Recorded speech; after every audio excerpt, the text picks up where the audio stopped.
Chapter 973, Elysius' Death. I have released new DBS and AHSS chapters. Enjoy the chapters. While Elysius' body remained trapped within the crystal, the Alpha Guardians sprang into action, determined to rescue her from her crystalline prison. With urgency in their eyes, they ascended to the sky, their hearts filled with hope and determination. As Michael, the Dark Lord, loomed above them, a chilling silence fell over the battlefield. His towering presence exuded a sense of power and menace, sending a shiver down the spines of those who dared to challenge him. With a swift and commanding motion, Michael raised his mighty Doombringer, a weapon of devastating power. Its ominous aura filled the air, a foreboding sign of the imminent danger that awaited. A collective gasp escaped the lips of the Alpha Guardians as they witnessed the impending strike. Their hearts pounded in their chests, knowing that time was running out to save their fallen comrade. Michael removed the blindfold and threw the piece of cloth down. Then, in a swift, decisive motion, Michael swung his Doombringer toward the crystal that confined Alicia. The impact echoed through the air, causing the fragile structure to shatter into countless shards that glittered like stars. As the crystal shattered, a tragic sight unfolded before the eyes of the Alpha Guardians. Some of the crystal fragments were stained with a deep crimson hue, Elysius' blood mingling with the broken pieces. The sight was a painful reminder of the sacrifice and the life that had been abruptly taken away. The Alpha Guardians stood frozen for a moment, their hearts heavy with grief and disbelief. The loss of their esteemed ally left an indelible mark on their souls, a reminder of the brutal reality of their world. The unfolding scene sent shockwaves through the witnesses and the Guardians, shaking them to their very core. Some among them held a glimmer of hope, believing that Elysius' connection to Noah, the Dark Lord's brother, might invoke a flicker of mercy from Michael. They thought that familial ties could soften his heart and spare Elysius' life.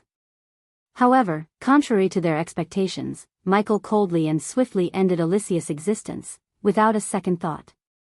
Deep within Michael's being, he harbored a profound understanding of Elysius' vehement hatred towards him.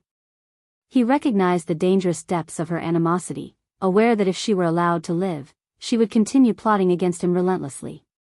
He feared that her unrelenting hatred would erode her righteousness, transforming her into a force that could harm those dear to him, particularly Gaia, his soon-to-be wife. Having conversed with the previous Dark Lord, Michael had learned of the grim fate that awaited Gaia in countless other timelines, where death claimed her without fail. Determined to shield her from harm and ensure her survival, Michael made a solemn vow. He resolved to protect her at all costs, prepared to eliminate anyone who posed a threat to her safety, devoid of even the faintest trace of mercy. In his unwavering determination, Michael was willing to face the entire world, should it turn against him. His resolve to safeguard his beloved wife was unyielding, as he would go to any lengths necessary, even if it meant extinguishing countless lives, to ensure her continued existence. Following Elysius' demise, Michael's inner energy surged forth, breaking free from its suppressed state. His cultivation soared, propelling him from the fusion stage to the lofty realm of the half-celestial stage. The sheer power emanating from him caused a gentle whistling sound that resonated throughout the vicinity, a testament to his overwhelming aura. In a commanding gesture, Michael raised his hand and swiftly snapped his fingers. The crystals adorning the airships, which emitted a brilliant luminosity, shattered into countless fragments. As a consequence, darkness enveloped the Holwick Isle and its surroundings once more, casting a shadow over the previously illuminated expanse. As the darkness engulfed the surroundings, Michael invoked the Cloak of Shadows, a mystical veil that encased him entirely. Within this shroud, his form became obscured, and dark flames flickered ominously around him. Hovering in mid-air, Michael slowly drew his dual dark swords from their scabbards, their blades gleaming with an eerie darkness. Meanwhile, the guardians of the guild stood resolute, prepared to defend their cause and fight to the bitter end. Warships, both in the sky and on the sea, adjusted their cannons and weapons, taking aim at the imposing figure of the Dark Lord. Undeterred by the immense disparity in cultivation, hundreds of guardians ascended into the sky, ready to confront Michael in a valiant aerial battle. As the Alpha Guardians, Roshan, Vivian, and Garrick soared through the sky with their troops, their eyes fixed on their sole adversary, Michael, the Dark Lord. The battle unfolded on a grand scale, with the fate of their world hanging in the balance. Roshan, with his commanding presence akin to a majestic lion, led the charge of the beast guardians. Golden-maned and resolute, he unleashed a primal roar that resonated across the battlefield. His fellow guardians, embodying the ferocity of untamed beasts, joined him in a synchronized assault. They pounced upon Michael, their claws tearing through the air with lightning speed, while others summoned the forces of nature to bind and hinder him. Vivian, her fiery-haired visage shimmering with mystic power, commanded the sorcerer guardians. Positioned strategically, she wove intricate spells that ignited the sky with bursts of dazzling energy. Her incantations summoned tempests of arcane lightning that crackled and danced, striking at Michael with relentless fury. She conjured swirling vortexes that unleashed gusts of wind, threatening to swallow him whole. Each spell cast by Vivian unleashed devastation, leaving trails of destruction in its wake. Garrick, the seasoned warrior with weathered armor and battle-hardened valor, stood at the forefront of the warrior guardians. His scarred countenance revealed a wealth of experience and determination. With his enchanted blade held firmly in hand, he led his comrades with unwavering resolve. Each swing of his sword sent shockwaves rippling through the air, cutting through the darkness that surrounded Michael. The warrior guardians fought with unyielding strength and skill, their weapons clashing against the formidable Dark Lord. Garrick's mere presence bolstered the morale of the warriors fighting alongside him, each strike they delivered carrying the weight of their collective resolve. The sky became a battlefield as the guardians and their troops engaged Michael, unleashing a symphony of fantastical powers and weapons. Vivian's spells intertwined with Roshan's relentless assaults, creating a tapestry of chaos and destruction. Explosions erupted, showering the heavens with cascades of vibrant colors. Vivian, harnessing the full force of her sorcery, conjured celestial fireballs that streaked across the sky, exploding upon impact with Michael. Each detonation sent shockwaves rippling through the atmosphere, rattling the very foundation of their reality. Roshan, in tandem, channeled ancient elemental forces, his power resonating through the sky. With a mighty roar, he summoned swirling tempests of wind and surges of crackling lightning. The very air around Michael became charged with raw energy, creating a tumultuous storm that threatened to engulf him. Dark clouds converged above, crackling with electricity and unleashing torrents of rain and hail, creating a chaotic backdrop to the battle in the heavens. As the battle raged on, Garrick's focus remained on Michael, the Dark Lord who floated ominously in the midst of the chaos. With an unwavering gaze, he prepared himself for the impending clash, his senses sharpened and instincts honed. Garrick's enchanted blade hummed with latent power, pulsating with the anticipation of the duel to come. Yet, before Garrick could engage Michael directly, the clash of their weapons postponed, a powerful gust of wind swept through the sky, momentarily disrupting their trajectory. The wind, an extension of Roshan's elemental forces, buffeted Michael, threatening to knock him off balance. Sparks of electricity crackled around Garrick's armor as the clash of their energies electrified the air. The brilliance of their opposing forces illuminated the battlefield, casting an otherworldly glow on the combatants and their surroundings. As Roshan summoned ancient elemental forces, the sky transformed into a tempest of raging winds and crackling lightning. Dark clouds swirled above, unleashing bolts of energy that illuminated the battlefield with flashes of brilliance. Streams of fire and gushing torrents of water erupted from the heavens, threatening to consume their formidable adversary, who hovered effortlessly in the midst of the chaos. Meanwhile, Garrick, the epitome of warrior prowess, soared through the air with unwavering determination, his enchanted blade gleaming with a radiant aura. He zeroed in on Michael, the Dark Lord, who exuded an aura of dark power and unyielding resolve. With each calculated maneuver, Garrick closed the distance between them, his eyes locked on his target. The clash of their opposing forces was a sight to behold. Garrick's blade, guided by battle-hardened valor, slashed through the air with unmatched speed and precision, aiming to breach the Dark Lord's defenses. Yet, to the astonishment of the onlookers, Michael proved to be an elusive and formidable adversary. With a flicker of his hand, Michael effortlessly deflected Garrick's blade, his movements a graceful dance amidst the chaos. It was a display of supernatural skill and speed that left even the most seasoned warriors in awe. Without hesitation, Michael retaliated, his own weapon, wreathed in darkness, slashing through the air with lethal intent. In a heart-wrenching moment, the Dark Lord's blade found its mark. With a chilling swiftness, the razor-sharp edge sliced through the air, tearing through the defenses of Garrick's armor as though it were mere parchment. The clash of metal against metal rang out, drowning amidst the roaring winds of the sky. In a gruesome display of power, the Dark Lord strike severed flesh and sinew, unleashing a torrent of crimson. Blood sprayed forth from Garrick's severed neck, a macabre fountain painting the air with a gruesome hue. As if suspended in time, Garrick's head, still bearing the shock of the battle in its opened eyes, flew through the air. The head, released from its now lifeless body, seemed to defy gravity for a fleeting moment. It was an image frozen in the minds of all who bore witness, a testament to the brutality and finality of the Dark Lord's strike. And then, with a sickening thud, the head descended, lost forever to the depths below. With hearts heavy with grief and determination, the Guardians refused to yield to despair. The loss of Garrick only steeled their resolve to fight on, for their fallen comrade, and for the future of their world.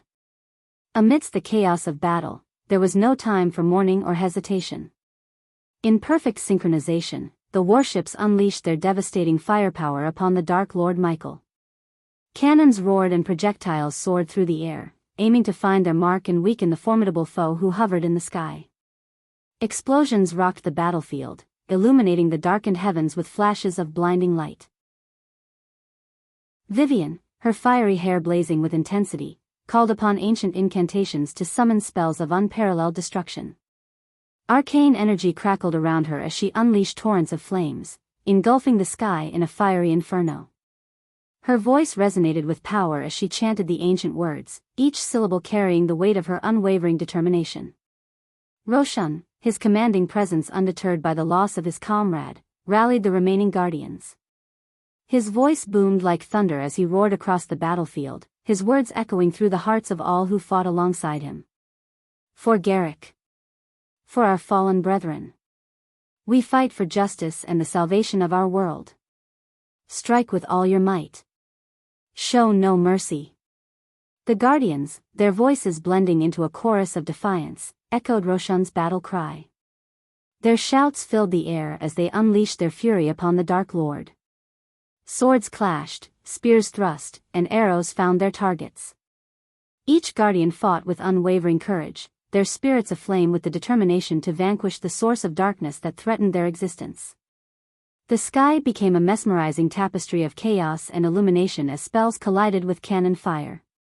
Brilliant streaks of vibrant energy cut through the air, intermingling with explosions that painted the heavens in a kaleidoscope of colors. The sky crackled and shimmered with the raw power unleashed, a breathtaking display of light and fury that bore witness to the epic clash between the Guardians and the Dark Lord. Roshan's voice thundered through the chaos, "Unleash your fury, Guardians. For Garrick's sacrifice, we shall prevail."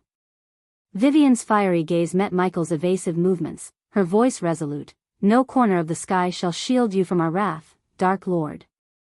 The Guardians, undeterred by their adversaries' nimble evasion, continued their onslaught with unwavering determination.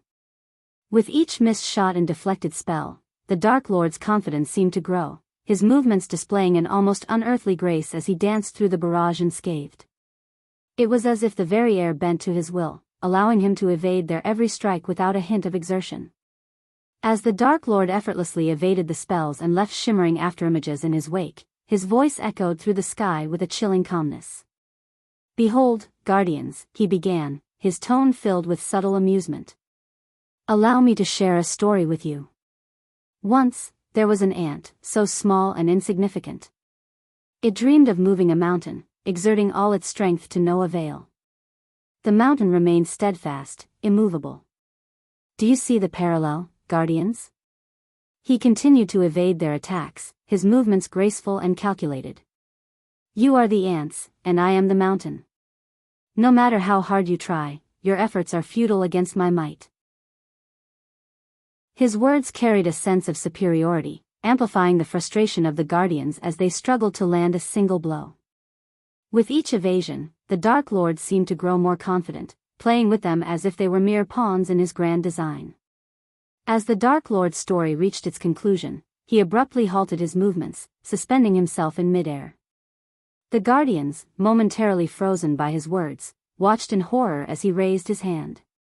A wave of dark flames surged forth, engulfing the surrounding warships and the guardians in a torrent of infernal destruction. The once mighty vessels, their cannons still blazing, were reduced to mere embers, consumed by the unstoppable blaze. The guardians' cries, filled with determination just moments before, were abruptly cut short as the flames licked hungrily at their forms. Their valiant spirits and hopes turned to ash, fading away in the devastating heat, leaving behind only a haunting silence in the wake of their annihilation. The sky, once vibrant with the clash of powers, now bore witness to the grim aftermath, where only charred remnants and the echoes of despair remained. Chapter 974, Fall of All Alpha Guardians. The flames of darkness, unleashed from Michael's hands through the power of the Ring of Fire, grew in intensity until they transformed into a colossal wave resembling a crescent moon. With a sweeping motion, the fiery crescent surged across the sky, obliterating warships and reducing guardians to mere ashes. Hovering high above Hulwick Island, Michael engaged the entire army single-handedly, his half-celestial stage granting him an unassailable advantage. Despite the relentless barrage of spells and cannon fire unleashed by the guardians and the warships, none could come close to harming him in his formidable state. Alpha Guardians Vivian and Roshan, recognizing the urgency of the situation, joined forces against Michael. Vivian unleashed her devastating spells, weaving intricate patterns of mystical energy that illuminated the battlefield.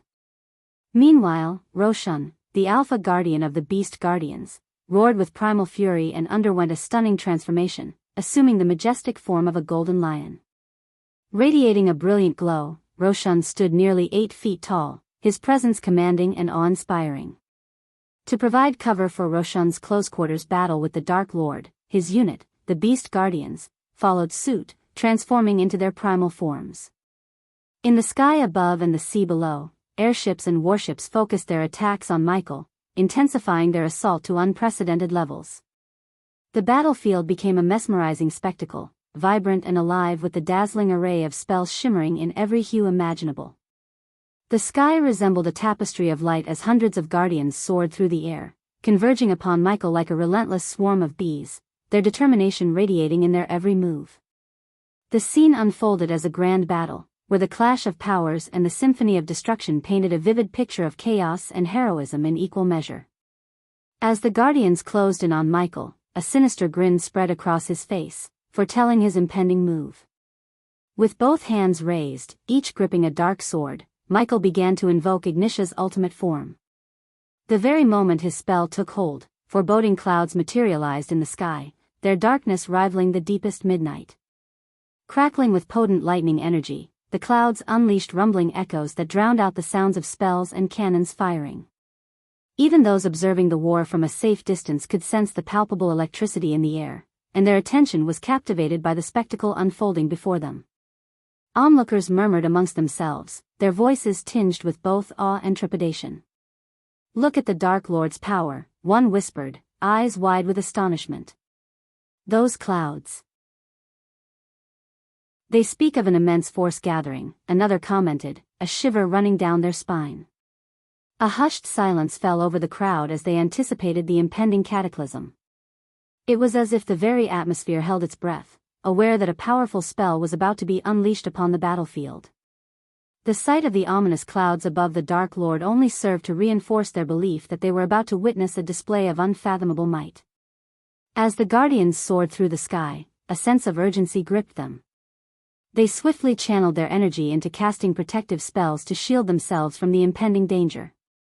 Vivian, in particular, summoned every ounce of her magical prowess to create a massive shield that enveloped the entire group. The shield shimmered with a radiant, ethereal glow, its surface rippling with intricate patterns that seemed to dance and shift. The strain of such a powerful spell was evident on Vivian's face. Beads of sweat formed on her brow, and her hands trembled as she poured her energy into the shield. The sheer magnitude of the task began to take its toll on her, evident as a trickle of blood escaped from her nose. Despite the physical weakness creeping over her, Vivian's determination burned bright, fueled by her unwavering commitment to protect her comrades. The shield grew stronger, its luminosity intensifying as Vivian pushed herself to the limit. It stood as a formidable barrier, radiating a sense of stability and resilience. The magical energies within the shield interwove, creating a complex web of protection that warded off any malevolent forces that sought to breach their defenses. It was a testament to Vivian's unwavering resolve as she channeled her magical essence into safeguarding her fellow guardians, even at the cost of her own well-being. The guardians in the air abruptly halted their advance toward Michael, seeking refuge beneath the shelter of their protective shields. In that very moment, Michael's chuckle resonated through the expanse of the sky, its chilling sound sending a shiver down the spines of the guardians. I can't decide whether to be impressed by your futile efforts or find amusement in them. In the game of kings, it's the pawns who meet their demise first. You all should have abandoned the guild while you still had the chance, Michael sneered at the guardians, their impending doom a pitiable sight in his eyes. Once, there might have been a glimmer of mercy in his heart, but now it was overshadowed by sheer pity. As Michael's words echoed through the air, a sudden motion caught everyone's attention. With a swift downward motion, his arms unleashed a torrent of black lightning bolts, descending from the ominous clouds above him. The onslaught resembled a merciless rain of electrifying power, effortlessly piercing through Vivian's valiant defense shield that encased the guardians. The bolts struck their targets with a searing force, overwhelming their defenses like a hot knife through butter. The impact was devastating. The once valiant guardians, now victims of Michael's wrath, plummeted from the sky in a charred and smoking state. Their bodies, once adorned in proud armor, were reduced to a smoldering mess. From a distance, it appeared as if a swarm of bees, stripped of life, descended in a macabre display of tragedy and destruction. As the spell unleashed its devastating power, a collective gasp escaped the lips of the onlookers who watched the battle unfold from a safe distance. Their eyes widened in disbelief, and their hearts sank with a growing sense of horror. The display of Michael's immense power had surpassed anything they had witnessed before. He just took them down like they were nothing, whispered one onlooker, a tremor of fear lacing their voice. I've never seen anything like it, another murmured, their voice filled with dread. The Dark Lord's power, it's beyond comprehension.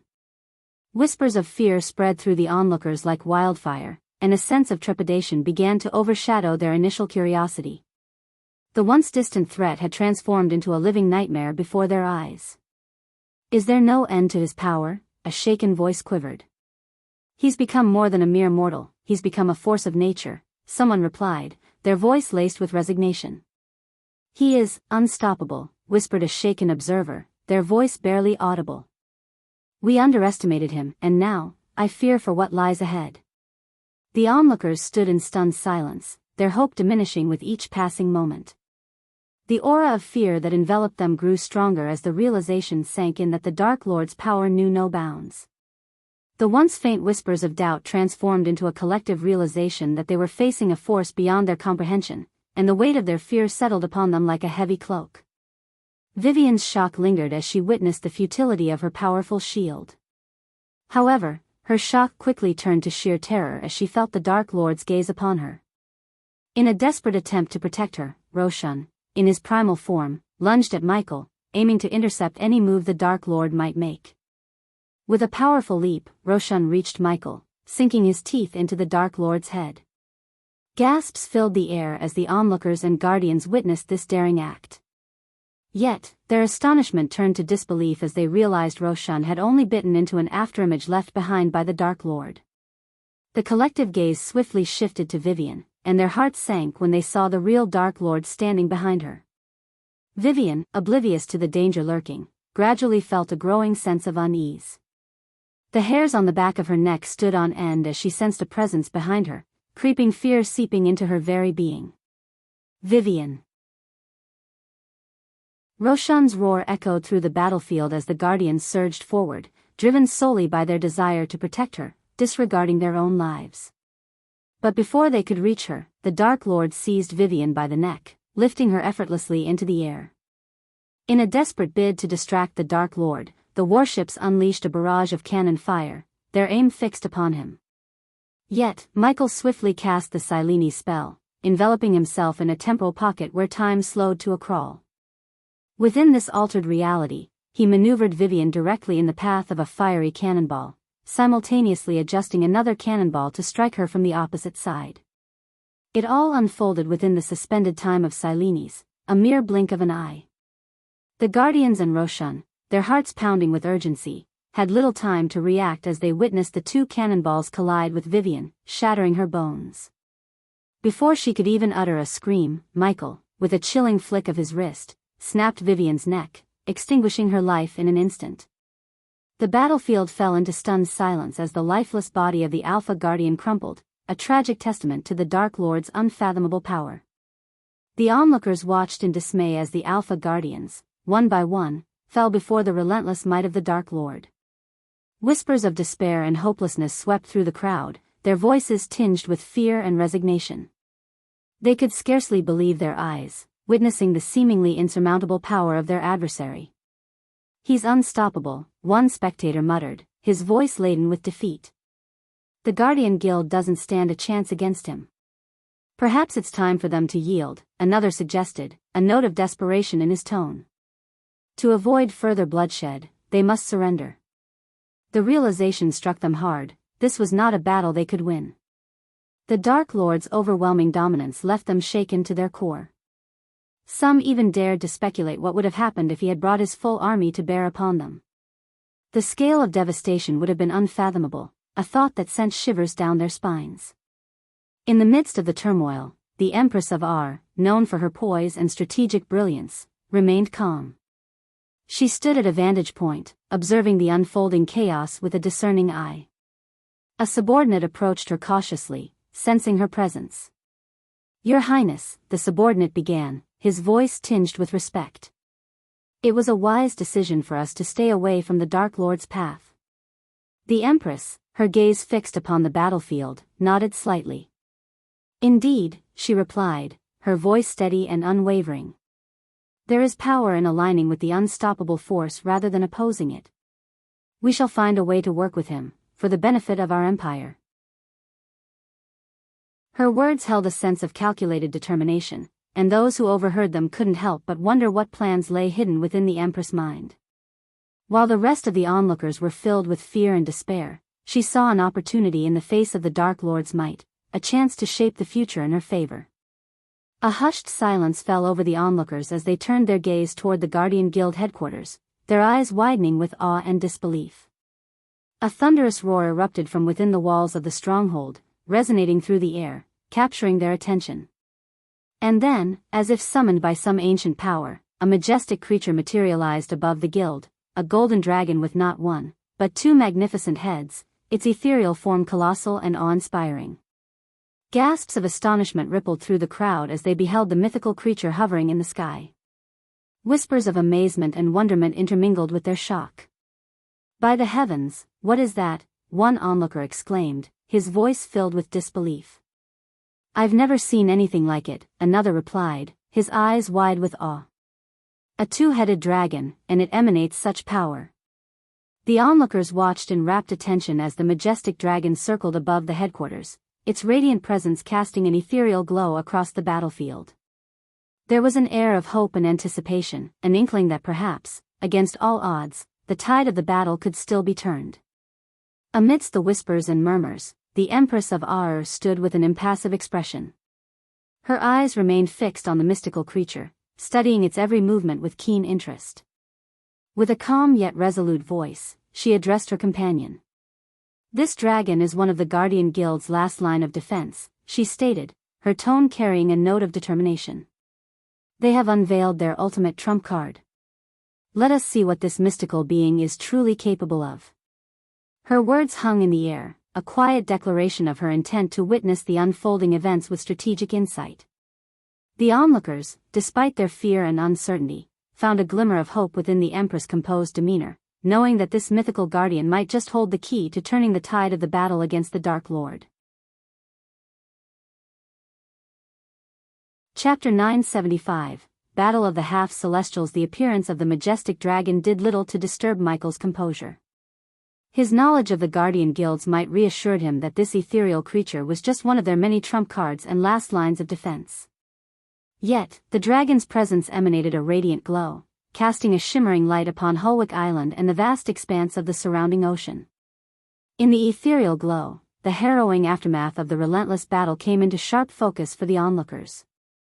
Debris from the warships Michael had effortlessly destroyed floated upon the surface of the sea, a haunting reminder of the devastation wrought upon the naval forces. Lifeless bodies, both in the water and scattered across the land of Holwick Island, painted a grim tableau of the toll exacted by the conflict. The soil of Holwick Island, churned by relentless spells and thunderous clashes, seemed to possess an otherworldly shimmer, as if infused with the residual energy of intense magical casting. Even the ocean surrounding the island, once calm and pristine, now bore a faint glimmer, a testament to the vast power that had been unleashed upon its depths. Amidst the eerie beauty of the glimmering light, the onlookers were reminded of the harsh reality of war. The resolute dragon unleashed another thunderous roar, propelling itself towards Michael with a determined purpose. Meanwhile, Michael's attention shifted to Roshan, the last remaining Alpha Guardian. Transformed into his mighty primal form, Roshan was fueled by a fierce desire for vengeance, spurred on by witnessing the brutal demise of his fellow Alpha Guardian, Vivian. He lunged at Michael in the open sky, his lion form growing in size and emitting a resounding roar that echoed through the air. But as Roshan drew closer to his target, Michael fixed his gaze upon him, unleashing dark beams from his eyes that pierced Roshan's lion body, causing immense pain. Despite the agony, Roshan pushed forward, determined to confront Michael. In a moment of reckoning, the rest of the Guardians, also in their primal forms, rallied around Roshan, joining forces to surround and attack the Dark Lord. The dragon soared with grace, captivating the onlookers, who stood bewildered and uncertain about the outcome of this fierce encounter. The Beast Guardians launched a ferocious assault upon the Dark Lord, employing their formidable claws and teeth with relentless fury. However, in a shocking turn of events, a thunderous explosion rocked the battlefield, hurling the Guardians away from Michael's presence. With his dark sword raised, the Dark Lord moved with incomprehensible speed, leaving only a blur of white in the darkness. In an instant, Roshan's majestic lion body lay divided, falling towards the ocean below. The swiftness and mercilessness of the Dark Lord's attack sent waves of terror through the hearts of the witnesses, shaking their resolve to its core. Before Roshan's lifeless form could touch the ocean's surface, dark beams shot forth from the Dark Lord, slicing through the remaining Guardians in the sky, severing their lives with gruesome precision. The spray of blood descending from the sky sent shivers down the spines of the onlookers, a chilling reminder of the unfathomable power possessed by the Dark Lord. By the time the Golden Dragon reached its intended target, only a mere 100 Guardians remained in the sky, their once defiant spirits shattered, replaced by an overwhelming sense of fear and defeat. The remaining warships in the sky and on the ocean ceased their relentless barrage, their attention now fixated on the imminent clash between the two-headed dragon and Michael. The majestic dragon had reached the half-celestial stage level 1, while Michael, fueled by the deaths he had caused, stood at the formidable half-celestial stage level 6. In a tense standoff, the dragon and Michael locked eyes, suspended in the air, an unspoken challenge passing between them. In Michael's piercing gaze, he anticipated the dragon to engage in verbal exchange, but to his surprise, it emitted a low growl instead. As an ethereal being, its physical form shimmered with ethereal scales that seemed to defy comprehension. Its monstrous size dominated the battlefield, its eyes gleaming with a mysterious intensity that held an air of ancient wisdom. Rows of sharp, glistening teeth adorned its fearsome mouth, hinting at the devastation they were capable of inflicting. Recognizing the dragon's ethereal form, he decided to forego his sword, knowing that physical weapons held little effect against such incorporeal entities. With a fluid motion, he sheathed his sword, sliding it back into the scabbard on his back, preparing himself for a battle that would require more than mere physical force. A mischievous smirk curled upon his lips as he relished the prospect of facing a formidable adversary. Finally, a challenge, he chuckled, his voice laced with amusement. A war without a challenge is rather dull, wouldn't you agree? In response, the dragon sneered, emitting a stream of glistening smoke from its nostrils, a silent indication of its readiness for battle. As Michael fixed his gaze upon the dragon, his attention was captivated by a small palm-sized rune shimmering on the creature's neck. However, before he could decipher its meaning, his focus was abruptly interrupted as the dragon unleashed a radiant ethereal ball of golden energy from its open mouth. Reacting swiftly, a protective shield materialized around Michael, absorbing a significant portion of the potent energy. Nonetheless, the residual force propelled Michael backwards several meters, eliciting gasps of astonishment from the onlookers. It was the first time they had witnessed the Dark Lord sustain a blow of such magnitude since the commencement of the war. Instead of succumbing to anger, Michael's face lit up with a gleeful expression as he embraced the prospect of a true challenge. The mere thought of the sheer number of badass points he would accumulate by triumphing over the dragon sent his blood surging with exhilaration. Throughout the course of this war, he had already amassed an impressive tally of nearly 80 million badass points, and conquering this formidable creature promised to augment his score even further. Aware of the dragon's ethereal form, Michael summoned dark flames to writhe and dance above his hands, their sinister glow an ominous portent. Yet again, the dragon unleashed a golden ball of energy, hurtling through the air with the swiftness of a bullet. However, this time, Michael deftly invoked the power of Silenes, causing time to decelerate within his immediate vicinity. Within the encompassing field of the Silenes spell, the once swift golden energy ball gradually lost its velocity, appearing to move as if trapped in molasses. Sensing an opportune moment, Michael unleashed a powerful punch, his fist wreathed in flickering dark flames. The impact shattered the golden energy ball into countless fragments as time resumed its normal flow. And so, the epic clash between Michael and the dragon commenced. The clash between the Dark Lord and the dragon ignited a spectacular aerial duel in the vast expanse of the sky. The dragon, with its immense size and two menacing heads, unleashed a relentless assault. One head lunged forward, attempting to snap at the Dark Lord with razor-sharp teeth, while the other head continuously spewed forth a barrage of shimmering energy balls. Undeterred, the Dark Lord displayed incredible agility and combat prowess, seamlessly evading the dragon's physical attacks. With swift and calculated movements, he countered the energy balls, dispersing them with his fists enveloped in swirling dark flames. Each collision created a magnificent display of sparks and bursts of darkness.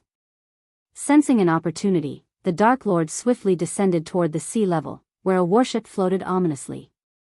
In one swift motion, he lifted the warship with his formidable strength, imbued it with his dark flames, and hurled it towards the dragon.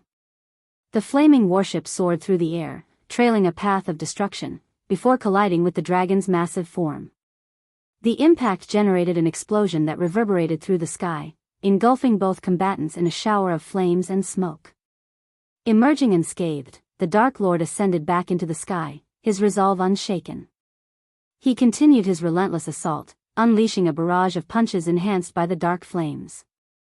Each strike connected with precision, delivering powerful blows to the dragon's scaled bodies.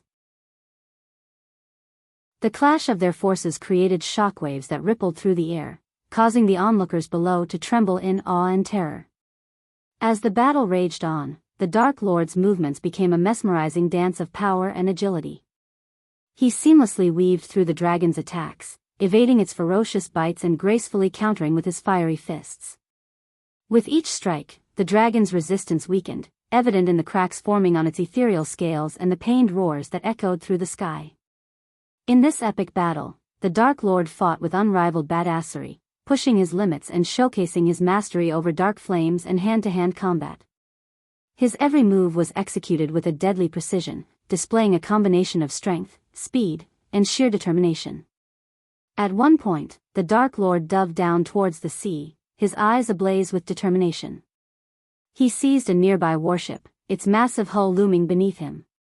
With a touch of his dark flames, the ship was instantaneously consumed, reduced to ashes in a matter of seconds.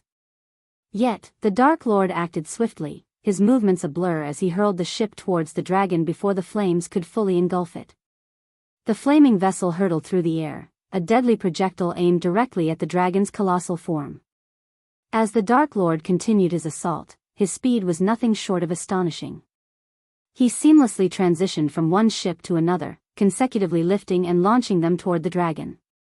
The onlookers watched in awe as the Dark Lord's movements were a blur, his strikes relentless and unyielding. Ship after ship became a fiery missile, soaring through the air with the force of the Dark Lord's immense strength. The onlookers marveled at the sight as the warship collided with the dragon, causing a cataclysmic explosion of fire and debris. Undeterred by the chaos, the Dark Lord moved with astonishing speed and agility, repeatedly swooping down to seize another warship. Each time, he ignited the ship with his dark flames, ensuring it would be a devastating weapon against the dragon. The onlookers watched in awe as ship after ship was transformed into a blaze of darkness, moments before being thrown with incredible force at the dragon. The relentless assault of the Dark Lord forced the dragon to retreat, its ethereal form unable to withstand the barrage of flaming warships. The onlookers gasped as the dragon struggled to defend itself, crashing into the Guardian Guild headquarters on Holwick Island under the relentless onslaught. Amidst the chaos and destruction, the onlookers whispered in awe and disbelief at the epic clash unfolding before their eyes. "Did you see that? The Dark Lord is unstoppable. He's moving so fast, it's like a blur. And those dark flames, they're incredible. Nothing can stand against him. He's a force of nature." As the battle raged on, the onlookers were both terrified and captivated by the spectacle of the Dark Lord's relentless assault. They could only watch in awe and trepidation as the clash between the Dark Lord and the dragon reshaped the very skies above them. The impact of the dragon crashing into the Guardian Guild headquarters was catastrophic. The mighty structure, once a symbol of the guild's strength and unity, trembled under the force of the collision. The ethereal form of the dragon, though intangible, possessed a tangible impact that reverberated through the building. As the dragon collided with the headquarters, the structure groaned and quaked under the immense strain. Walls cracked, pillars crumbled, and debris rained down from above. The once imposing edifice of the guild now stood weakened and compromised. Despite the dragon's ethereal nature, its sheer power and force shattered the building's structural integrity. The ethereal form manifested a tangible presence as if its sheer will alone could rend stone and mortar. The collision sent shockwaves through the guild headquarters, causing sections of it to crumble and collapse. Dust filled the air as the building succumbed to the damage, its once majestic halls now reduced to rubble. The grandeur and history that once resided within those walls were now scattered remnants, lost in the wake of the destructive clash. The onlookers stood in awe and horror as they witnessed the destruction unfold before their eyes. As the dragon crashed into the crumbling Guardian Guild headquarters, the Dark Lord seized the opportunity to unleash another devastating move. With swift agility, he swooped down to the sea level, his dark flames trailing behind him. His eyes gleamed with a sinister determination as he reached out and grasped a multitude of cannons scattered across the warships. With an effortless display of strength, the Dark Lord lifted the cannons, 2 in each hand, while the remaining cannons hovered around him as if under his command. The cannons gleamed in the dim light, their metal surfaces reflecting the chaos unfolding in the sky above. In a voice laced with dark amusement, the Dark Lord taunted, "Happy Death Day," his words dripping with cruel delight. With calculated precision, he aimed the cannons towards the remaining guardians who bravely fought against him. The air crackled with anticipation as the barrels of the cannons aligned with their intended targets. A moment of silence enveloped the battlefield, the tension thick enough to be cut with a knife. Then, with an explosive roar, the cannons erupted in a cacophony of thunderous booms. Fiery projectiles hurtled through the air, leaving trails of smoke and destruction in their wake. The scene unfolded in a vivid display of chaos and devastation. The air became a battlefield of flying debris, illuminated by the fiery streaks of cannonballs. The guardians in the air fought desperately, their movements agile and swift as they attempted to evade the onslaught. The dark flames from the Dark Lord's hands intertwined with the cannon fire, casting an eerie glow over the raging clash. The sky became a tapestry of danger, with cannonballs arcing and exploding, their destructive force raining down upon the guardians who valiantly fought for their lives. The air crackled with energy, tainted by the scent of burning debris and the metallic tang of gunpowder. The outcome of this clash would determine the fate of the guardians, as their lives hung in the balance amidst the fiery storm unleashed by the Dark Lord and his cannon onslaught. Chapter 976. No more Guardian Guild. As the ethereal dragon struggled to regain its footing amidst the rubble of the partially destroyed Guardian Guild headquarters, Michael drew forth his dark swords, their blades gleaming with a malevolent aura. With a commanding gesture, he summoned the dark flames to enshroud both blades, imbuing them with dark flames. His eyes scanning the battleground, Michael focused his attention on the remaining guardians. In the sky, a group of 50 to 60 guardians hovered, their determination evident despite the overwhelming odds. Around the headquarters, a sizable force of 100 to 150 guardians stood their ground. Over the sea, 50 to 60 warships bobbed in the waves while an equal number of airships dotted the airspace above. The scene was a testament to the Guardian Guild's unwavering resolve, a last bastion of defense against the relentless onslaught of the Dark Lord. The air crackled with tension as the Guardians prepared for what could be their final stand, their numbers dwarfed by the overwhelming power of their adversary. Ilara Valren, in coordination with Selisi, made a strategic decision to lead their fleet into their own pocket dimension, ensuring their safety. This left the remaining Guardians to face the Dark Lord alone, bearing the weight of the impending battle. With his dark swords firmly in hand, Michael set his sights on eliminating the remaining Guardians. In a swift and calculated move, Michael charged towards the Guardians in the air, invoking his speed spell, Lightning Dash. The power of the spell propelled him with such incredible velocity that he seemed to blur, leaving behind a trail of afterimages and streaks of golden lightning. The Guardians, caught off guard by the sudden gust of wind, barely had time to react before their heads were severed from their bodies. The speed at which Michael harvested their heads was so astonishing that distant onlookers struggled to perceive his presence. All they could witness were the heads of the Guardians soaring through the air, accompanied by a spray of blood from their lifeless, headless forms. For a fleeting moment, the lifeless bodies of the Guardians remained suspended in the air, before gravity took hold and they fell to the ground, marking the grim aftermath of Michael's devastating assault. As Michael swiftly decapitated the remaining Guardians, he simultaneously unleashed the power of the Ring of Flames. With a mere gesture, waves of dark flames surged forth, engulfing the airships hovering in the sky.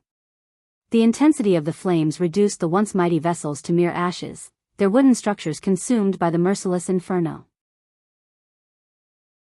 The dark flames proved to be a catalyst for destruction, causing explosions when they reached the gunpowder barrels within some of the ships. The resulting blasts reverberated through the air, adding to the chaos and devastation. The golden bolts of lightning that trailed behind the Dark Lord left a path of destruction in their wake, as ships succumbed to the overwhelming power and Guardians lost their lives in the relentless onslaught.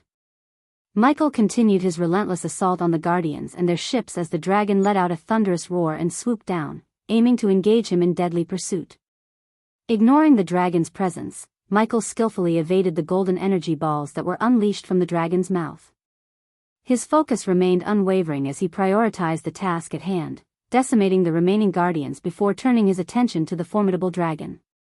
As the dragon relentlessly pursued Michael through the sky, it continued to unleash its golden energy balls, targeting the Dark Lord. However, Michael's mastery over his abilities allowed him to evade the deadly projectiles with agility and precision. Using his wind blast, he redirected some of the golden energy balls toward the enemy ships, causing powerful explosions that shattered the vessels into countless fragments. The chase between the dragon and the Dark Lord unfolded with breathtaking speed and maneuverability. Michael deftly weaved through the air, executing quick turns and sudden shifts in direction to stay one step ahead of the dragon's attacks. He utilized his heightened senses and exceptional reflexes to anticipate the dragon's movements, narrowly evading its jaws and claws. In a display of strategic prowess, Michael seized every opportunity to retaliate against the Guardians. When the dragon unleashed a golden energy ball, he skillfully directed his wind blast to intercept it, redirecting the destructive force toward the Guardians who dared to challenge him. The explosive impact obliterated their ranks, leaving a trail of chaos and destruction in its wake. The cat-and-mouse chase continued, each maneuver and evasion pushing the boundaries of their respective powers. The dragon's relentless pursuit tested Michael's skill and endurance, but he remained determined and focused, determined to eliminate the Guardians and emerge victorious in this epic clash of forces. The news reporters stood frozen in awe and terror as they witnessed the battle unfold before their eyes. Their faces were pale, and their eyes widened as they exchanged hushed conversations. "By the heavens, have you ever seen such devastation and power?" exclaimed a young reporter with wide eyes, clutching their notepad tightly. Beside them, a seasoned journalist, their hands trembling, shook their head in disbelief. "In all my years of reporting, I never imagined witnessing such a cataclysmic event. The Dark Lord is single-handedly obliterating the Guardian Guild. It's an unfathomable display of power. Their attention remained fixated on the scene below, where the once proud Guardian Guild headquarters now lay in ruins. The shattered remnants of the fortress served as a haunting testament to the relentless assault launched by the Dark Lord. Look at the destruction unfolding beneath us. The Guardian Guild is crumbling, defenseless against the Dark Lord's relentless onslaught, gasped the young reporter, their voice filled with a mix of shock and fascination. Every strike he delivers tears through their defenses. The seasoned journalist nodded grimly, their gaze scanning the chaotic battlefield. Tomorrow's newspaper headlines will shake the world. The fall of the Guardian Guild at the hands of the Dark Lord will send shockwaves throughout the realm. As their attention momentarily shifted to the aerial chase between the dragon and the Dark Lord, a shiver ran down their spines. The dragon's monstrous form and the Dark Lord's swift evasive maneuvers intensified the already gripping spectacle. Look there. The dragon continues its relentless pursuit, exclaimed the young reporter, pointing to the sky. The Dark Lord's agility is astounding, dodging the dragon's deadly onslaught with breathtaking precision. The seasoned journalist nodded in agreement, their eyes fixed on the aerial duel. It's a battle between titans. The Dark Lord stands alone against the Guardian Guild, systematically decimating their ranks with each devastating blow. His power is unmatched. The reporters exchanged nervous glances, knowing they were witnessing history unfold before their very eyes. The magnitude of the battle and the impending headlines they would craft for tomorrow's newspaper weighed heavily on their minds. The imagery of the Guardian Guild's destruction would leave an indelible mark on the world, forever etching the Dark Lord's terrifying power in the annals of history. As Michael swiftly soared through the chaos, engaged in relentless combat with the Guardians, he could hear Ellider's voice resonating in his mind. Ellider, observing the war unfold through the spider nestled on Michael's neck, provided valuable guidance from the safety of the castle. My lord, Ellider spoke urgently, I have crafted a rune specifically designed to disrupt the dragon's ethereal form, rendering it tangible for a brief window of time. Once you identify the source of its power, activate the rune. Remember, to truly vanquish this dragon, you must strike both the creature itself and its source of power simultaneously. If we fail to do so, it will only regenerate and continue its rampage. With a sly smile on his face upon hearing Ellider's voice, Michael's confidence swelled. He had strategically positioned Ellider to witness the battle, knowing the value of his knowledge on runes and ethereal forms. It was a stroke of luck to have Ellider observe the unfolding events. Without a moment's hesitation, Michael accessed his linked space ring and retrieved a golden parchment adorned with a glowing rune. His movements were swift and purposeful, avoiding the dragon's menacing heads as he set his sights on the Guardian Guild headquarters. The speed at which he traversed the sky caused the ocean below to churn and spray, a testament to his urgency. As Michael neared the headquarters, the remaining Guardians sprang into action, unleashing a barrage of outlandish weapons. Arcane rifles crackled with energy, launching bolts of lightning, while shimmering blades glowed with enchantments as they were brandished. The air crackled with the release of powerful elemental spells and ethereal projectiles. However, Michael swiftly maneuvered through the chaos, expertly evading the Guardians' attacks. He soared higher into the sky, then dove down with incredible force, landing amidst the Guardians with a thunderous impact. The sheer power of his landing sent shockwaves rippling through the surroundings, causing the Guardians and their weapons to tremble and topple. Seizing the opportunity, Michael unleashed dark beams from his piercing eyes, obliterating the Guardians in his path. The beams sliced through flesh and armor, severing heads and limbs with terrifying efficiency.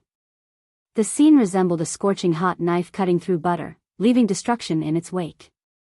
Meanwhile, Michael deftly evaded the dragon's energy balls, skillfully dodging their lethal trajectory. His movements were fluid and precise, allowing him to navigate the battlefield while simultaneously dispatching the Guardians.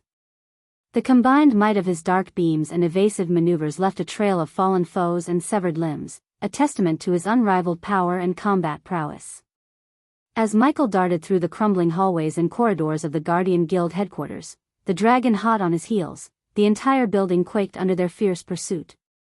His keen eyes scanned every inch of the surroundings, desperately searching for the source of the dragon's power. In his environmental scanning map, he detected a pulsating energy emanating from a specific location.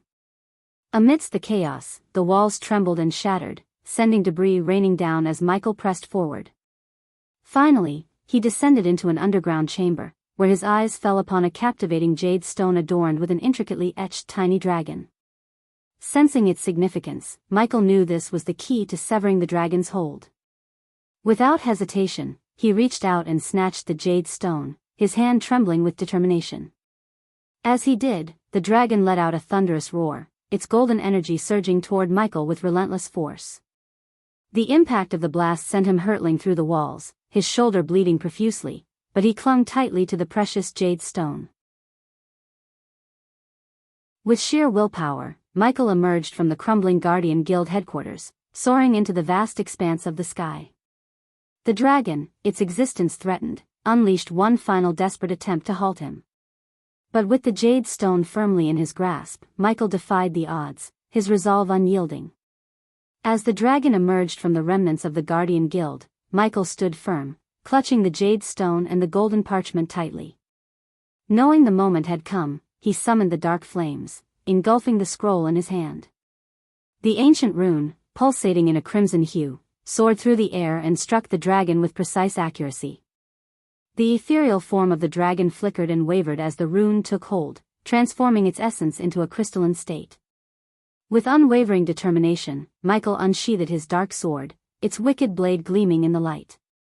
He lunged forward, his movements swift and precise, evading the golden energy balls unleashed by the dragon's heads effortlessly.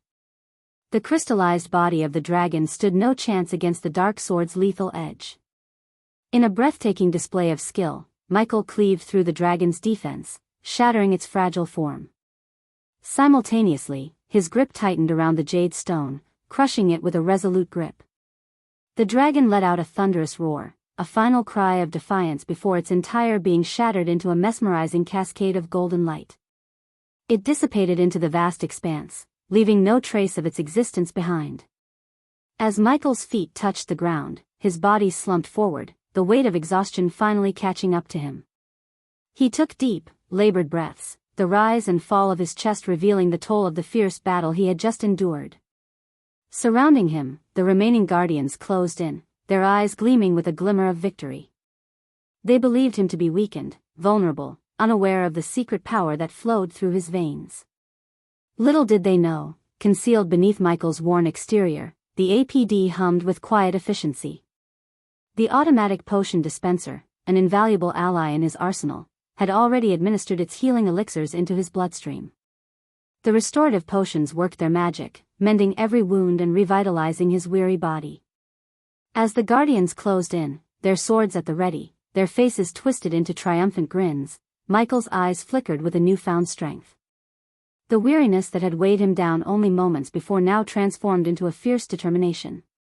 With renewed vitality coursing through his veins, he straightened his posture, his gaze steady and unyielding. The guardians, oblivious to the invisible wellspring of power that surged within him, prepared to strike. Little did they know they were walking toward their death. Chapter 977 Chapter 977 No more Guardian Guild II. Inside their secluded castle, Celici and Alara observed the ongoing battle between the Dark Lord and the remnants of the Guardian Guild. The once mighty guild now stood in ruins, their defense feeble against the unstoppable force before them. Alara and her fellow council members were left with a bitter realization: the guild's days of glory had come to an end. On the table in front of them, a collection of shimmering golden crystals radiated with potent energy. These precious artifacts held immense power, capable of summoning the formidable guardian dragons.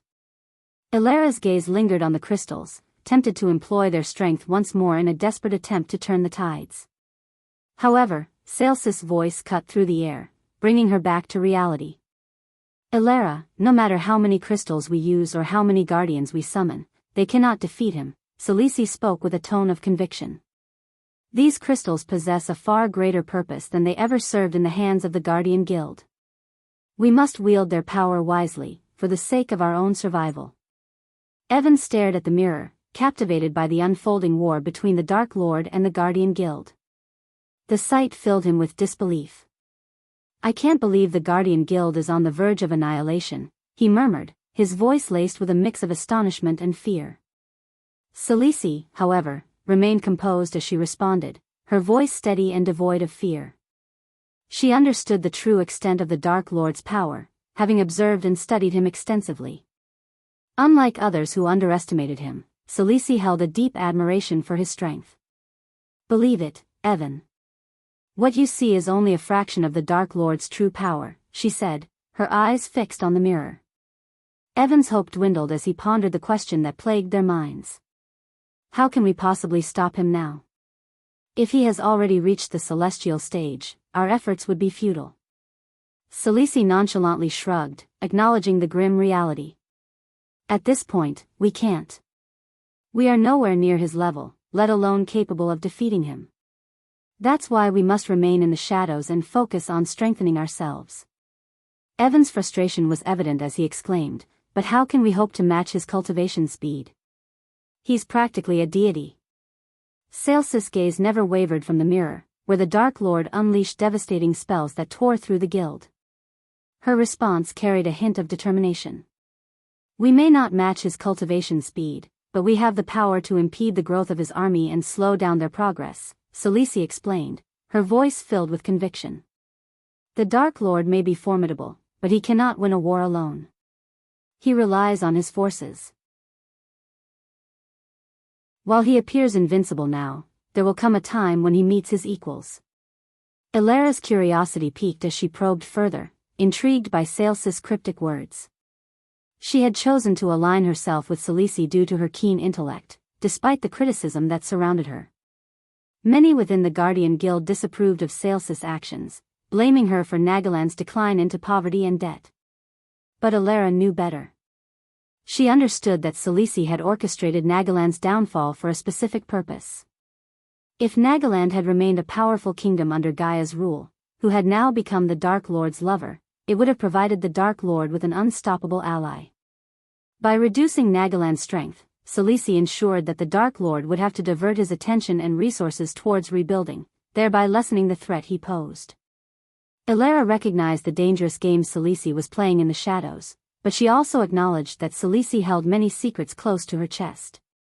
She yearned to unravel these mysteries, beginning with Celsi's notion of the Dark Lord's match. "Who are these matches you speak of?" Elara inquired, her eyes fixed on Selisi, hoping for a glimpse of the truth. Selisi brushed off the question with a dismissive wave of her hand, leaving no room for further probing. "All will be revealed in due time, my dear," she replied, her tone final, indicating that further questioning would yield no answers. Elara was left to ponder the hidden depths of Celsi's plans, knowing that there was much more at play than met the eye. As their discussion unfolded, the skies above Holwick Island darkened, a foreboding omen of the impending devastation. The once raging storm intensified, its fury amplifying with each passing moment. Elara and Selisi watched in awe as the Dark Lord raised his hands, commanding the very elements to his will. The tempest swirled and roared with a newfound ferocity, thrashing the ocean waves into towering tsunamis and spawning violent tornadoes in its wake. Eyes fixed on the sky, the two women witnessed a sight both magnificent and terrifying. Giant meteors materialized amidst the darkened clouds, suspended in the air like harbingers of destruction. Their presence alone threatened to shatter the tranquility of the island and lay waste to everything beneath them. "There it is, his final spell against the Guardian Guild," Selisi murmured, her voice tinged with a mixture of astonishment and respect. The magnitude of power displayed by the Dark Lord left her in awe, even as her mind raced with thoughts of outsmarting him. Elara detected something peculiar in Celsi's tone, an unexpected admiration and a hidden desire to vanquish the Dark Lord using her intellect and cunning. There was a hunger within Selisi, a thirst for victory against insurmountable odds. Meanwhile, Evan, overcome with grief, rose from his seat. His fists clenched tightly, and tears welled up in his eyes. Though he had only been a member of the Guardian Guild for a short time, his admiration for the organization ran deep. From a young age, he had yearned to serve and protect the guild, and it held a special place in his heart. The sight of its impending destruction pained him to his core, touching not only his heart but also his very soul. Celice observed Evan's anguish with a sense of satisfaction. She knew that this pain would stoke the flames of his determination, igniting a burning resolve to stand against the Dark Lord and his formidable army. It was in moments like these that Celice sought to mold her Shadow Clan, infusing them with righteous anger, motivation, and an unwavering drive to combat the Dark Lord with every fiber of their being. As Evan's tears streamed down his face, the Dark Lord lowered his hands, releasing his control over the meteoric entities. With a blazing descent, the celestial fireballs tore through the darkened sky, scorching the very air they traversed. Their trajectory led them unerringly towards the heart of the Guardian Guild headquarters and ultimately, the beleaguered shores of Holwick Isle. The moment the meteors collided with the Guardian Guild headquarters, a cataclysmic wave of destruction was unleashed upon Holwick Island. The magnificent building, already marred by the earlier battle between the two-headed dragon and Michael, now faced its final reckoning. The impact tore through its structure, shattering walls and scattering debris in all directions. Once grand halls were reduced to rubble, while elegant towers crumbled into a cloud of dust and ash. But the devastation did not end there. As the meteors struck the island, the very ground quaked beneath its inhabitants' feet. Fissures cracked open, spreading like veins of molten lava through the once peaceful landscape. The island itself seemed to groan in agony as fiery magma surged forth from the ruptured earth, painting the surroundings in a hellish glow. The once idyllic shores became an inferno, engulfed in rivers of flowing lava that devoured everything in their path. The impact of the meteor sent shockwaves rippling through the air, unsettling the atmosphere itself. Winds howled with an otherworldly fury, tearing at the remnants of the Guardian Guild and carrying with them the anguished cries of those left in their wake. The sky, already darkened by the storm, grew even more menacing as the magical energies clashed and mingled. Eerie lightning danced across the heavens, illuminating the chaos below with brief flashes of blinding brilliance. Meanwhile, the sea surrounding Holwick Island rose in a tempestuous uproar. As if angered by the tumultuous events unfolding on its surface, monstrous waves rose to incredible heights. They crashed against the shores with a relentless ferocity, pounding against the remnants of the Guardian Guild and eroding what little remained of its once formidable structure. The collision of water and land unleashed a torrent of foam and spray, mingling with the scorching heat of the lava and creating an atmosphere of unbridled chaos. Amidst this devastation, the Guardians who had remained on the island found themselves caught in the maelstrom of destruction. Their valiant attempts to defend their stronghold and their cherished guild were rendered futile in the face of such overwhelming power. They were tossed aside like mere playthings by the forces unleashed by the Dark Lord's spell. The survivors, if any, would bear witness to the horrifying scene of their comrades being swallowed by the fiery abyss or swept away by the relentless waves, their brave efforts reduced to naught. As the devastating aftermath of the meteors subsided, Holwick Island bore the scars of its encounter with destruction. The once solid landmass fractured into jagged fragments, each piece teetering on the brink of oblivion. Like a shattered puzzle, the island's integrity crumbled, and its broken remnants began to sink into the unforgiving depths of the surrounding sea. With an eerie slowness, the fragmented sections of Holwick Island tilted and shifted as if succumbing to the weight of their own demise. The ground beneath them crumbled and gave way, sending torrents of soil and rock cascading into the churning waters below. Each piece of land, once interconnected, now became isolated, drifting apart from one another in a melancholic dance of destruction. Amidst this scene of despair, the once majestic airships and warships of the Guardians lay battered and broken. These vessels, once symbols of power and protection, now resembled mere charred and smoldering remains. Their mighty frames sagged and splintered as if drained of their very essence. Flames licked at the tattered remnants of sails, devouring the once proud masts and turning them to cinders. With a cruel finality, these remnants of the Guardian's fleet met their fate. One by one, they surrendered to the pull of the ocean's abyss, sinking slowly beneath the surface. The sea greedily claimed them, engulfing the shattered wooden pieces until they were swallowed by the dark depths. The waves, now calmer but still bearing the weight of the recent chaos, whispered mournful laments as they swallowed the remnants of the once proud fleet. All that remained on the surface were fragments of memories and scattered debris drifting aimlessly upon the waves. They served as silent witnesses to the fallen guardians and the island that had crumbled beneath the weight of unimaginable power. The sea, now a graveyard for the remnants of the island and its defenders, held its secrets close, veiling the tragedy within its eternal embrace. The onlookers, rogue cultivators, and news reporters stood at a distance, their faces etched with shock and terror as they bore witness to the destruction unfolding before them. Murmurs of disbelief and fear filled the air as they struggled to comprehend the magnitude of the Dark Lord's power. "By the heavens, I've never seen anything like this. The Guardian Guild, it's falling, crumbling like a house of cards," exclaimed one onlooker, their voice trembling with disbelief. "I thought the Guardian Guild was invincible.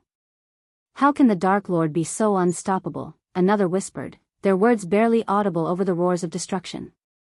As the meteors descended and the island cracked, the observers could not tear their eyes away from the horrifying scene unfolding before them.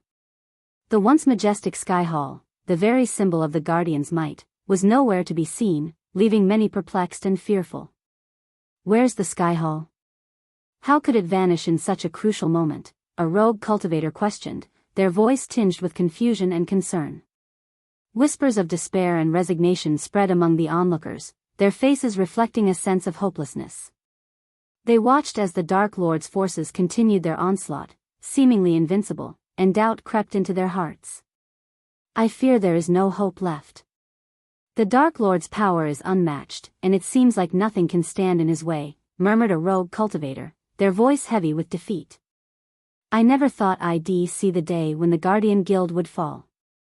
If they can't stop him, who can?" pondered another, their tone filled with despair. In this somber moment, the Guardian's once mighty presence had been reduced to fragments sinking into oblivion, leaving behind only echoes of their valiant struggle against the Dark Lord's overwhelming forces.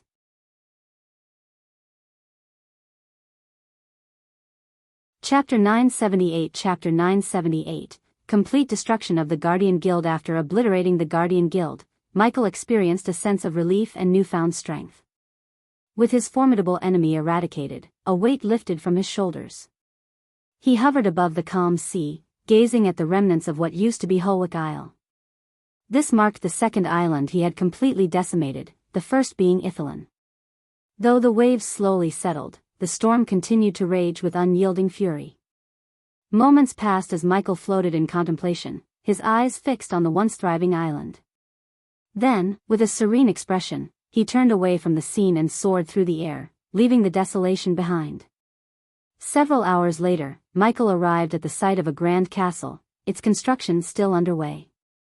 Eve eagerly awaited his return, accompanied by a group of Dark Army soldiers. Their curious gazes followed his every move.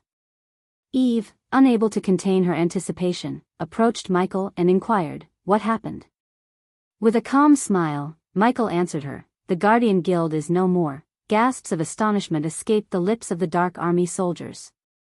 As Michael walked beside Eve, he placed his arm around her neck, a gesture of familiarity rather than an embrace.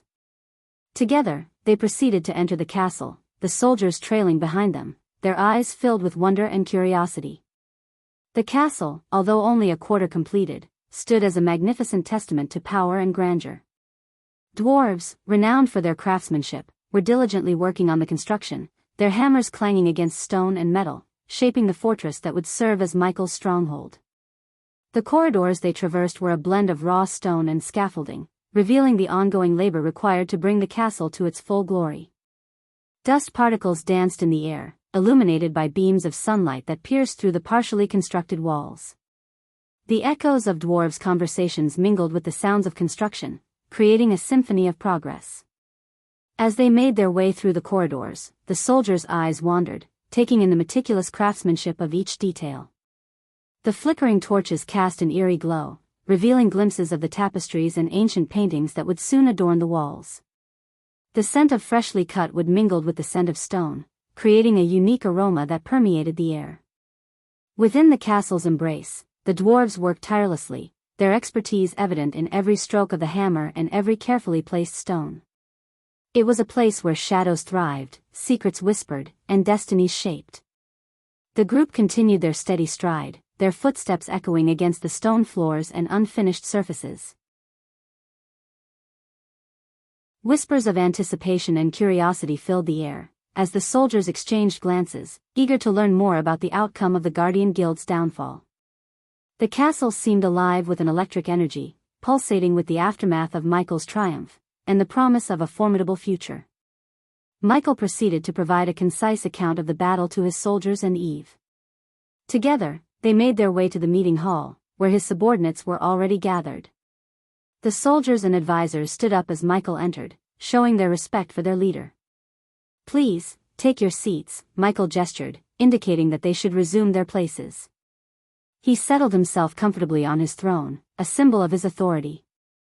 As he seated himself, Sadie, his trusted aide, swiftly sent a stack of neatly stacked parchments gliding through the air towards Michael. With deft hands, he caught them and began reading each page with utmost care. These parchments contained valuable information about the prominent Great Eight clans that spanned the world. In the previous meeting, Michael had requested Sadie to compile the best available intelligence on each clan. As Michael engrossed himself in the contents of the parchments, absorbing the knowledge within, Eve took it upon herself to disseminate the news of the Guardian Guild's destruction to the others present. Shock and disbelief reverberated through the room as the members absorbed the magnitude of this revelation. Whispers and murmurs filled the air, as they grappled with the reality of the guild's demise. Once Michael had finished reading the parchments, he placed the stack carefully on the table before him and directed his gaze towards Sadie, acknowledging her effort.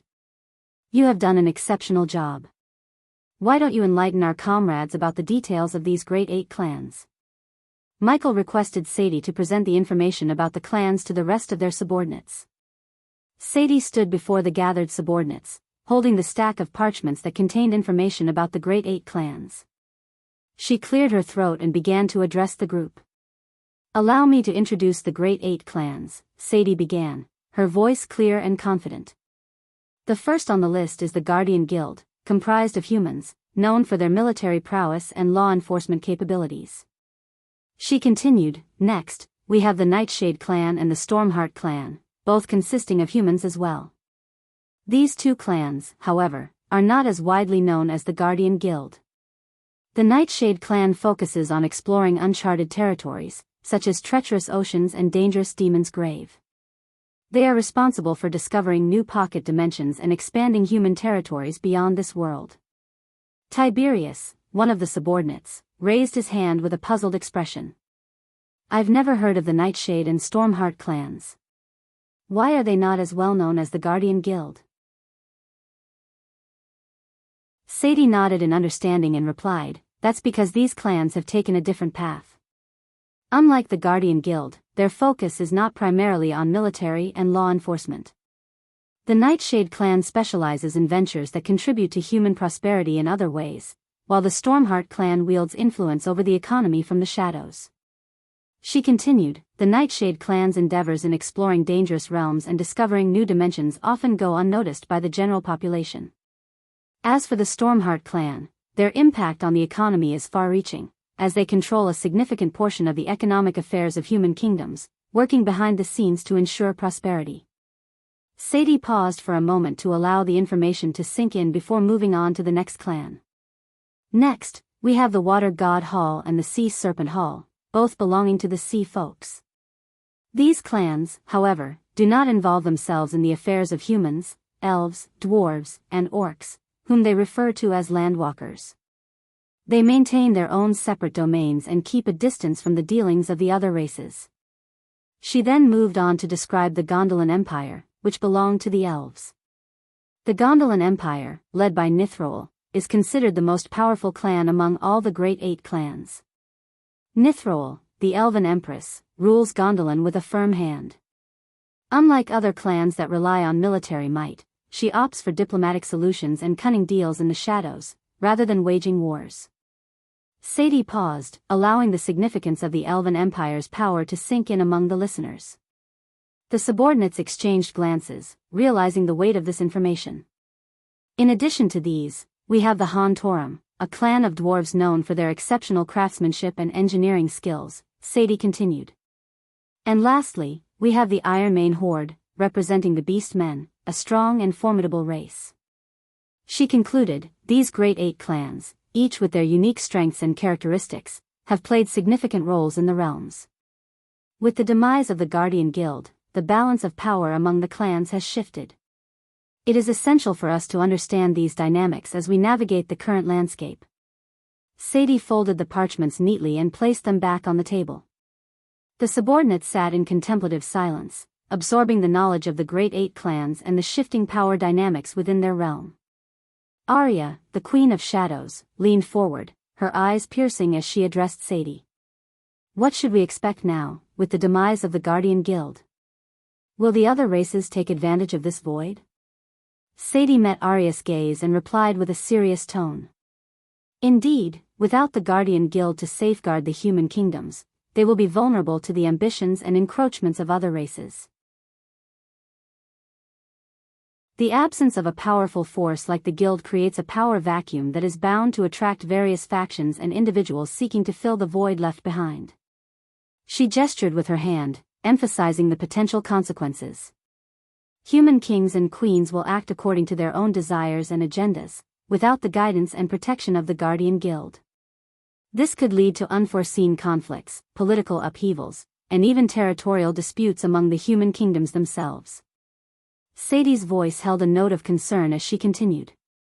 Moreover, the absence of a centralized force like the Guardian Guild might embolden other races to expand their territories or assert their dominance. The balance of power that the Guild once maintained will be disrupted, and new alliances and rivalries will emerge. She paused for a moment, allowing her words to sink in. We must be prepared for these changes and the potential repercussions they bring. The demise of the Guardian Guild leaves a void that will undoubtedly alter the landscape of the realms, and we must navigate this uncertain terrain with caution. Arya nodded, acknowledging the gravity of the situation. The subordinates around the table exchanged glances, realizing the implications of the power vacuum and the subsequent ripple effects it could have on their world. After Sadie finished explaining about the clans, all eyes turned towards Michael, awaiting his next command. The subordinates hoped he wouldn't assign them an overly challenging task, considering the immense workload they already had preparing for the Dark Lord's upcoming wedding with Gaia, the Dark Queen. Michael seemed to read their minds as he addressed their concerns. I understand that you have been preoccupied with the wedding preparations, he began. However, we must maintain our momentum. Our next target is the dwarves. They possess great capabilities, and we require their expertise to complete our castle and fulfill our future endeavors. Therefore, we shall begin recruiting the dwarves from Han Torum, Michael announced, directing his gaze at Saber, the newly appointed king of the Nightwalkers. Saber, your mission is to travel to Han Torum and present them with a choice, either dismantle their clan or face the consequences of my wrath, Michael commanded. Eve, always eager to understand the reasoning behind Michael's decisions, questioned his approach. Why not simply order them to join us directly, she asked. Michael shook his head, his expression filled with wisdom. In the eyes of the world and the Sky Hall, we are still considered evil. The dwarves, I believe, share this perspective. If we were to recruit them directly and they accepted, they would be branded as evil as well. We do not want that. By persuading them to dismantle their clan, we can discreetly recruit the talented dwarves without compromising their standing. Some may view the dwarves as cowards, but many will recognize their decision as a necessary one, especially after news of the Guardian Guild's destruction spreads, he explained. Eve's curiosity remained unsatisfied as she pressed further. And if they refuse to dismantle their clan, she inquired. A sly smile crept across Michael's face at her question. We will ensure they comply. Saber, it is your task to instill the fear of God into the hearts of the clan leaders and make them understand the gravity of dismantling their clan, he declared. As an elder vampire, Saber possessed the prowess necessary to accomplish this intimidating feat, and Michael had full confidence in his abilities. Once we have gathered enough dwarves within our ranks, we shall proceed to the next phase of our conquest, Michael proclaimed, his devilish grin revealing his ambitious intentions. As he finished issuing his orders, Saber produced a parchment from his coat pocket and sent it flying toward Michael. My lord, this parchment contains a comprehensive list of the unique and powerful metals found in our world, along with the most suitable ones for forging your armor. Choose one, and we shall procure as much of the desired metal as you require before the wedding, Saber offered. Eve couldn't help but express her concern for Lady Adelia, Gaia's mother, and her potential absence from the upcoming wedding. She believed it was crucial for Adelia to be present, as it held great significance for Gaia. However, Eve also knew that Gaia had entrusted Michael with the task of finding and bringing her mother to the wedding, which reassured her to a certain extent. Curious about any updates on Lady Adelia, Eve turned to Michael and inquired, "Do we have any updates on Lady Adelia?" Michael reassured her with a calm demeanor, "Azazel will ensure that Lady Adelia is brought here before the wedding. For now, let us concentrate on our mission in Han Torum and the ongoing wedding preparations." As the conversation shifted, Michael's gaze fell upon Arya, the Queen of Shadows. He entrusted her with a critical task related to the aftermath of the Guardian Guild's destruction. Michael's voice turned cold as he issued his command to Arya, emphasizing the importance of the matter. "Arya, locate the prominent figures within the Guardian Guild and eliminate them. These wealthy merchants who supported the guild pose a significant threat if they are allowed to remain alive. After losing the guild, they will be eager for revenge, and our enemies may exploit them to fund their own endeavors. Therefore, it is imperative that we eliminate them and claim their wealth for ourselves," Michael declared with a calculated tone.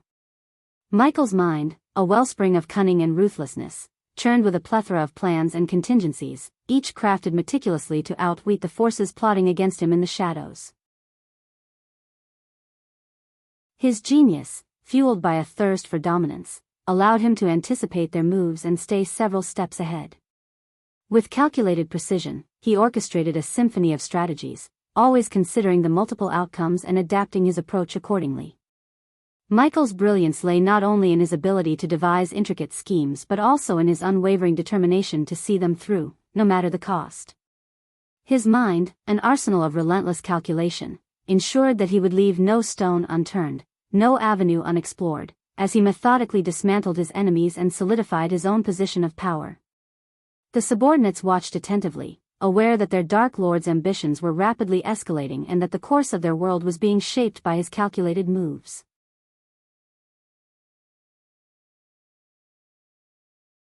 Chapter 979, Gaia's real father. Meanwhile, somewhere else in the Aur continent, a sense of foreboding filled the air as a heavy downpour unleashed its fury upon the desolate forest. Deep within the shadows, concealed by the dense canopy, stood a decrepit manor, its eerie presence amplified by the relentless rain. Within the confines of one of the manor's rooms, the scene was one of desolation and destruction. Tattered tapestries adorned the damp walls, and shattered remnants of furniture lay scattered across the floor. The air was thick with the scent of must and decay, adding to the eerie ambience that pervaded the space. Amidst the flickering candlelight, Lady Adelia stood, her breaths ragged and labored, her body still trembling from the aftermath of the intense struggle that had taken place. Her once elegant attire was now torn and dirt-streaked, a testament to the ferocity of the encounter. As rainwater seeped through cracks in the ceiling, casting distorted shadows on the walls, Adelia's skin glimmered with dark scales, hinting at her true Naga form. Within the shadows, another figure lurked, his presence ominous and foreboding. With each step, the figure emerged slowly, his movements purposeful and calculated. It was Ingram, a being of ancient lineage and formidable power. His eyes glowed with a haunting intensity, reflecting centuries of knowledge and darkness. His features concealed by the shroud of mystery, Ingram exuded an aura that spoke of untold secrets and a malevolence that sent shivers down Adelia's spine. As the tension thickened, Adelia's anger surged, her voice dripping with contempt and hatred. "You cannot enter Gaia's life, Ingram," she hissed, her words laced with venomous defiance. Her unwavering determination radiated through the darkness, fueling her resolve to protect her daughter from the clutches of darkness. Without uttering a word, Ingram dashed at Adelia, continuing their battle. In a dazzling display of power, Ingram and Adelia clashed within the confined space of the room. The atmosphere crackled with an electric intensity as their respective abilities collided, filling the air with a symphony of sparks and energy. Adelia's dark scales shimmered with an otherworldly sheen, her venomous fangs bared in a snarl of defiance. With lightning speed, she lunged forward, her serpentine form coiling and striking with deadly precision. Ingram, his features veiled in shadows, moved with an unearthly grace, effortlessly evading Adelia's venomous onslaught. His eyes glowed with an ethereal crimson, reflecting the sinister power that coursed through his veins. As the room trembled beneath their explosive duel, furniture shattered, sending shards and splinters flying through the air. The walls groaned and cracked under the strain of their supernatural might.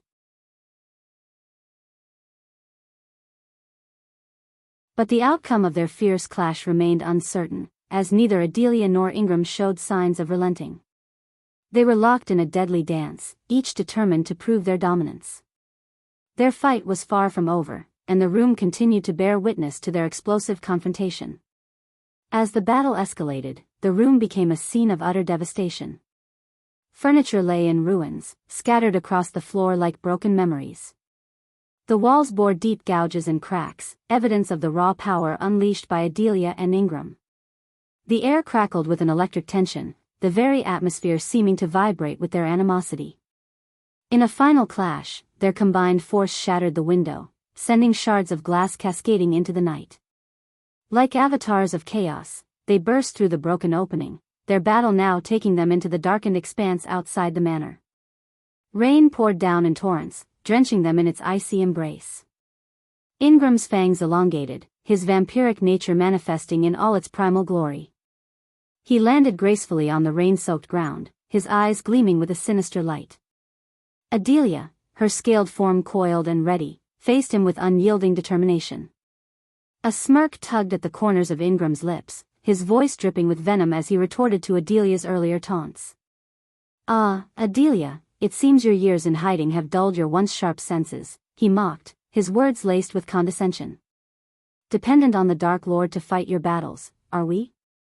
How pitiful it is to see you reduced to serving such a foolish cause." Adelia's eyes blazed with fury, her serpentine body poised to strike. She refused to be swayed by Ingram's words, her resolve unshaken. With a flick of her tail, she lunged forward, venomous fangs glistening in the rain-soaked night. As the rain poured relentlessly, the clash between Ingram and Adelia intensified in the inky darkness. Ingram's movements were swift and calculated, a blur of ethereal grace. He darted forward, his body contorting with unnatural agility, aiming to strike at Adelia's vulnerable flank. Adelia, her senses honed by years of survival, anticipated Ingram's assault. With lightning reflexes, she slithered to the side, narrowly evading his lethal swipe. The air crackled with energy as her scales brushed against his outstretched hand, leaving a trail of sparks in their wake. Not one to relent, Ingram unleashed a barrage of swift strikes, his hands a blur of blinding speed. Each blow was aimed with precision, seeking to exploit any opening in Adelia's defenses. Yet, Adelia's serpentine form proved elusive, her sinuous movements fluid and evasive. Adelia seized her opportunity and retaliated, her venomous fangs lunging towards Ingram's exposed arm. The sickening sound of flesh meeting fangs echoed through the rain-soaked night. A muffled growl escaped Ingram's lips as Adelia's venom coursed through his veins, momentarily impairing his movements. Refusing to succumb to pain, Ingram retaliated with a ferocious counterattack. His fists, infused with supernatural strength, collided with Adelia's resilient scales, sending shockwaves through the air. The impact reverberated through Adelia's body, momentarily stunning her, but her resolve remained unyielding. Adelia swiftly recovered, her eyes burning with an intensity matched only by the storm raging around them. She unleashed a whirlwind of strikes, each one laced with the venomous potency of a predator defending its territory. Ingram, in turn, showcased his vampiric prowess, his movements fluid and unhindered despite the venom coursing through his veins. Blows exchanged in a macabre dance, the clash of their powers echoing through the night. Rain-slicked skin met venom-laden fangs, and the air became heavy with the scent of blood and rain-soaked earth. Each combatant fought with a fierce determination, neither willing to concede an inch of ground. The battle continued to escalate, a symphony of raw power and primal fury. The storm raged on, its relentless downpour fueling their relentless struggle. With every strike, they pushed the boundaries of their physical limits, testing the depths of their resilience and endurance. Amidst the relentless clash of their powers, Adelia's voice rang out, filled with anger and determination. "Stay away from Gaia's life, Ingram," she hissed through her venomous fangs, her words laced with a warning that cut through the chaos. "If you dare to enter her world, the Dark Lord will kill you."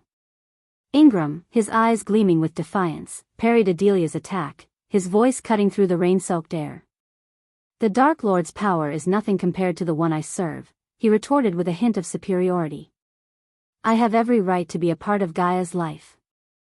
I have protected her all these years while you played the charade of death and disappeared from her existence."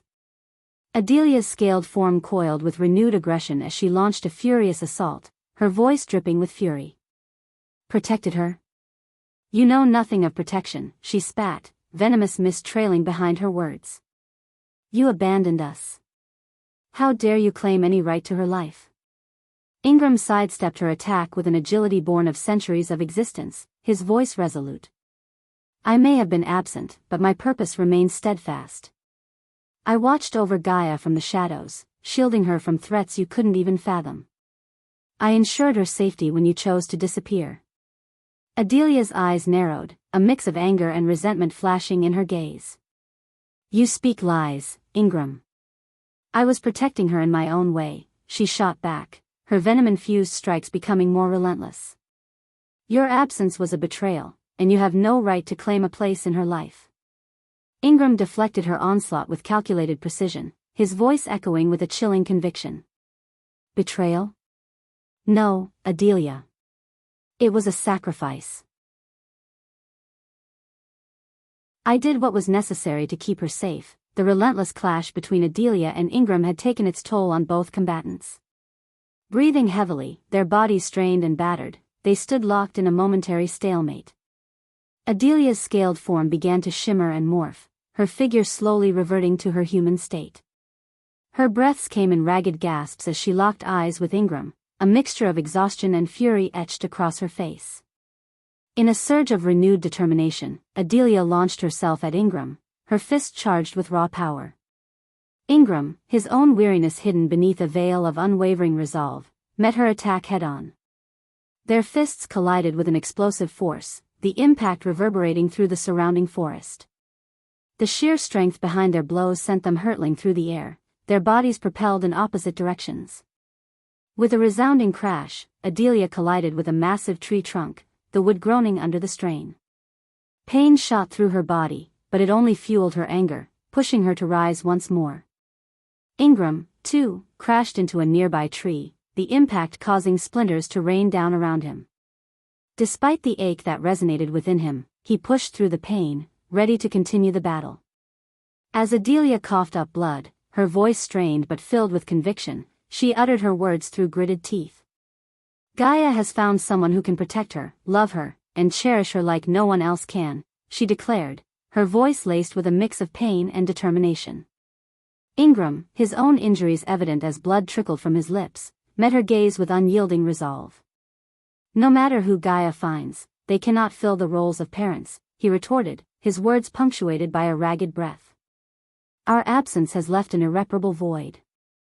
Emotions ran deep within Adelia's eyes as she locked her gaze with Ingram, her voice quivering with intense sincerity.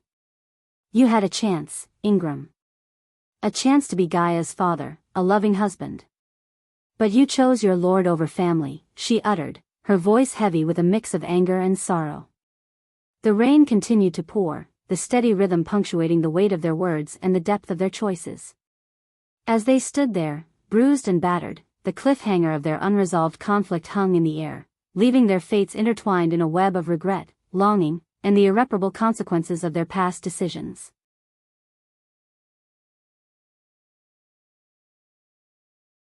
Chapter 980, Arya, the assassin's apprentice. In the sprawling expanse of the Azer continent, Arya soared high above the midnight sky, her silhouette a dark blur against the starlit canvas. With an agile twist, she descended through the billowing clouds, the moist mist enveloping her figure as she zeroed in on her destination. Her destination? A private island, veiled in secrecy and opulence, nestled amidst the vast expanse of the ocean. As Arya breached the cloud cover, the private island came into view, a paradise of exclusivity bathed in moonlight. The manor, an architectural marvel, stood proudly at the heart of the island, its grandeur an embodiment of the wealth and power held within its walls. The sprawling gardens were meticulously manicured, vibrant blooms and exotic flora dotting the landscape, while the scent of jasmine and sea breeze intertwined in the air. But it wasn't just the stunning scenery that guarded the island. On the ground, vigilant guards patrolled with unwavering dedication, their steps measured and purposeful. Their presence was a clear reminder that trespassers were unwelcome, their duty to protect the island's secrets unyielding. Meanwhile, airborne guards soared through the sky, their wings beating with rhythmic grace. They acted as vigilant sentinels, their keen eyes scanning the horizon, ensuring that no intruder would breach the island's defenses from above. The island's security extended to the shimmering sea that embraced its shores. Patrol boats, adorned with the mark of Isaiah Markham, cut through the midnight waves with unwavering determination. They sailed with a synchronized elegance, vigilant in their duty to safeguard the island from any threats that may emerge from the vast expanse of the ocean. As Arya approached the island, she observed these security measures, her gaze sharp and calculating. When Arya neared the private island, her mind became a canvas upon which memories of the Dark Lord's teachings painted vivid strokes. In her mind's eye, she heard Michael's voice, resonating with calculated wisdom. "Listen closely, Arya," Michael's voice echoed in her thoughts. "To evade the guards and patrols, you must become one with the shadows. Use the darkness and your dark robes as your shield. Move silently, like a wraith in the night, and let the veil of obscurity be your ally." With the teachings ingrained in her mind, Arya expertly maneuvered through the night sky, a spectral presence amidst the darkness. She deftly navigated between patches of inky blackness, merging seamlessly with the shadows that danced across the moonlit canvas. Below, the guards patrolled with a sense of heightened vigilance, their eyes scanning the surroundings for any signs of intrusion. Their gaze followed a set route, their attention focused on the ground, unaware of the threat looming above. Arya observed their pattern, her sharp eyes discerning a weakness in their patrol route. As the patrol passed beneath her, Arya seized the opportunity. With a calculated descent, she lowered herself closer to the ground, her body becoming one with the nocturnal shroud. She skimmed the edge of the guard's vision, a whisper in the night that eluded their scrutiny. From the vantage point of the sky, she heard snippets of conversation between the perplexed guards, their voices tinged with confusion and curiosity. "What's happening, Johnson? Why the sudden increase in security? Is Lord Isaiah expecting trouble from the mainland?" Their questions hung in the air, unanswered whispers in the night. Arya, like a predator relishing the hunt, capitalized on their distraction. She continued to trail the patrol, exploiting the weakness she had discerned in their route. With each calculated movement, she remained hidden in plain sight, her dark form merging seamlessly with the night sky. Her heart raced with exhilaration as she embraced the role of the shadow, ever watchful, ever silent.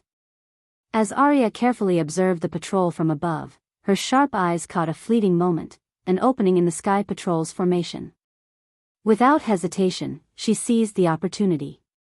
Like an arrow released from a taut bowstring, she descended with unparalleled speed, hurtling towards the ocean below. With a graceful arc, she plunged into the water, breaking the surface with a splash. The island's defenses were not limited to the sky and the land. Hidden beneath the waves, an intricate web of traps and arrays awaited the unwary intruder.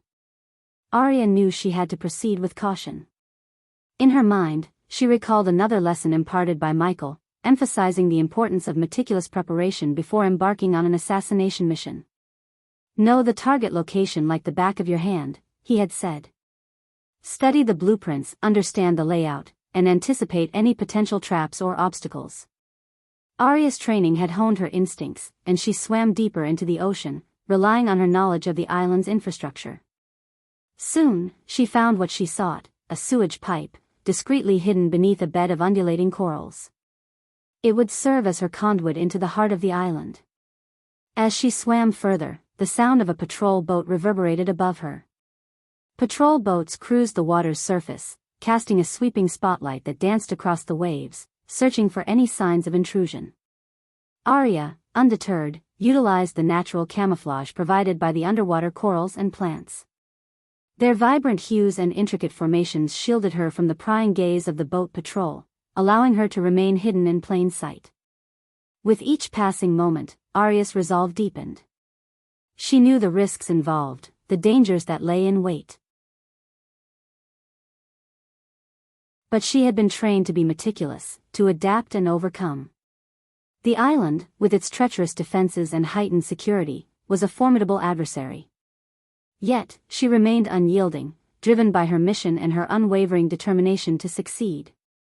And so, she continued her underwater journey, navigating the dark depths, her breath steady, her mind focused. The island held its secrets close, but Aria, the Queen of Shadows, was relentless in her pursuit. With the patrol boat finally leaving the immediate area, Aria seized the moment and swam closer to the island's perimeter. The ominous silhouette of the manor loomed in the distance, a bastion of wealth and secrecy. The time for subtlety had passed, it was time to breach the island's defenses. Taking out a compact blow torch from her utility belt, Aria's gloved hand ignited the flame. The steady hum of the torch accompanied her movements as she positioned the searing heat against the metal gates securing the sewage pipe entrance. The island's security was formidable, designed to detect any spellcasting and trigger an immediate lockdown. Aria's mission demanded precision and stealth. As the blow torch cut through the reinforced metal, the scent of burning metal filled the air, mingling with the nauseating stench emanating from the open pipe. Aria's determination prevailed over the discomfort, her focus unwavering. The intense heat glowed in the darkness, illuminating her determined expression. With each precise incision, the gates slowly yielded to the force of the blow torch. As the final section of metal fell away, Aria wasted no time. She swiftly swam into the pipe, the grimy water engulfing her, leaving behind the oppressive atmosphere of the island's surface. The putrid smell assaulted her senses, but Aria pushed through, relying on her training to endure the discomfort. The narrow passageway became her conduit, leading her closer to her target. In the darkness, she propelled herself forward, the sound of water rushing in her ears, as she embarked on a treacherous journey through the hidden underbelly of the island. Aria's mission demanded her utmost resilience. With every stroke of her limbs, she drew closer to the heart of the island, her resolve unyielding. The arrays and runes, lurking in the shadows, awaited any sign of magic. But Aria, the Queen of Shadows, knew the art of silent infiltration, the dance of shadows. As Aria swam through the intricate sewage pipe system, her mind raced with the blueprint of the manor etched in her memory. Sadie, her resourceful contact within the underworld, had provided her with invaluable information. Finally, she reached a junction where the pipe split into multiple paths. Aria selected the one that led to an opening positioned at a safe distance from the manor's watchful eyes. Emerging from the pipe, she found herself in a secluded area, hidden amidst a thicket of dense foliage. The air was heavy with the scent of damp earth and the faint fragrance of blooming flowers. A gentle breeze rustled the leaves, masking the sound of her arrival. The manor, a sprawling structure of opulence, stood proudly before her. Its stone walls were adorned with intricate carvings, bearing witness to its rich history. Towering trees cast elongated shadows upon the grounds, providing pockets of darkness that beckoned to Aria's stealthy nature. Soldiers, clad in dark uniforms, patrolled the perimeter of the manor. Their movements were disciplined and methodical, their eyes keenly scanning the surroundings. Aria observed their path, studying the weaknesses within their patrol routine. The patrol path encircled the manor in a predictable pattern, their steps in synchrony with the ticking of time. Aria noticed a blind spot where the soldier's gaze momentarily faltered, distracted by the distant flickering torches. It was her opportunity, a moment when their vigilance wavered, providing her with a chance to slip through undetected. The surroundings of the manor were adorned with meticulously manicured gardens, vibrant flowers dancing in the moonlight. Dense shrubbery and strategically placed sculptures created hiding spots for the vigilant assassin. Aria crouched low, blending into the natural camouflage of the foliage, her dark robes providing an additional layer of concealment. With bated breath, she waited for the patrol to reach the critical juncture of their routine. As their attention was diverted, she darted forward, her movements fluid and noiseless. Utilizing the cover of darkness and the intricate labyrinth of the garden, she maneuvered through the concealed spaces, inching closer to her target. As Arya navigated the treacherous grounds, her mind delved into the depths of her training and the knowledge imparted by Michael, her mentor. Memories of his voice echoed in her thoughts, offering guidance in the face of seemingly insurmountable challenges.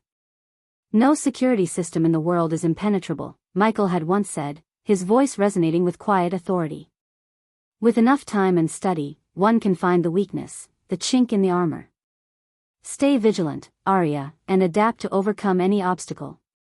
Arya's eyes gleamed with determination as she recalled his words. The island's security mechanisms were formidable, designed to suppress cultivation and detect unauthorized spell casting.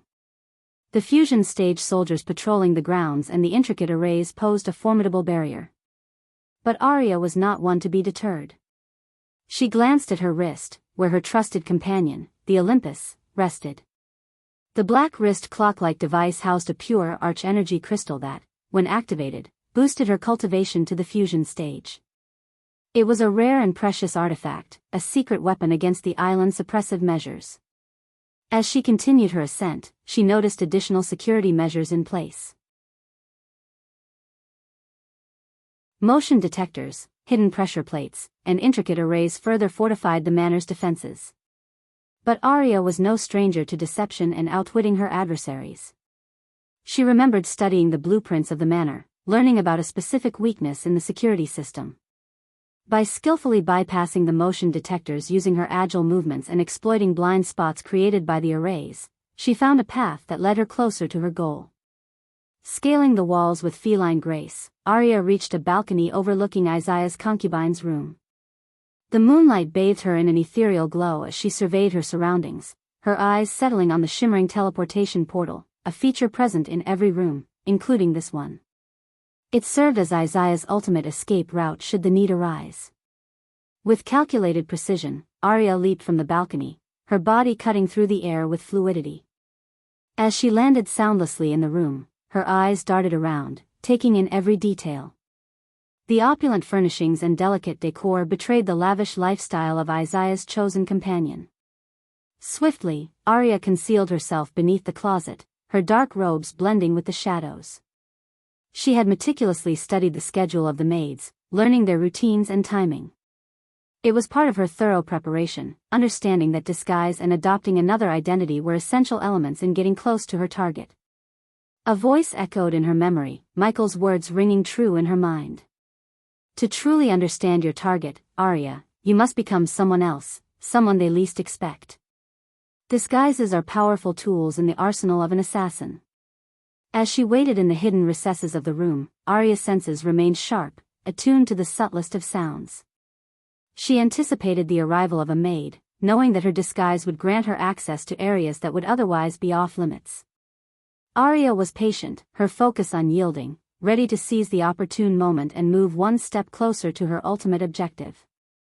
As the door creaked open, a young maid stepped into the room, her presence announced by the soft swish of her uniform. Her attire consisted of a pristine white blouse adorned with delicate lace, accompanied by a knee-length black skirt that swayed with her every movement. Arya observed her closely, taking note of her slender figure and the floral apron neatly tied around her waist. Time seemed to slow as Arya remained hidden beneath the closet, her breathing steady and controlled.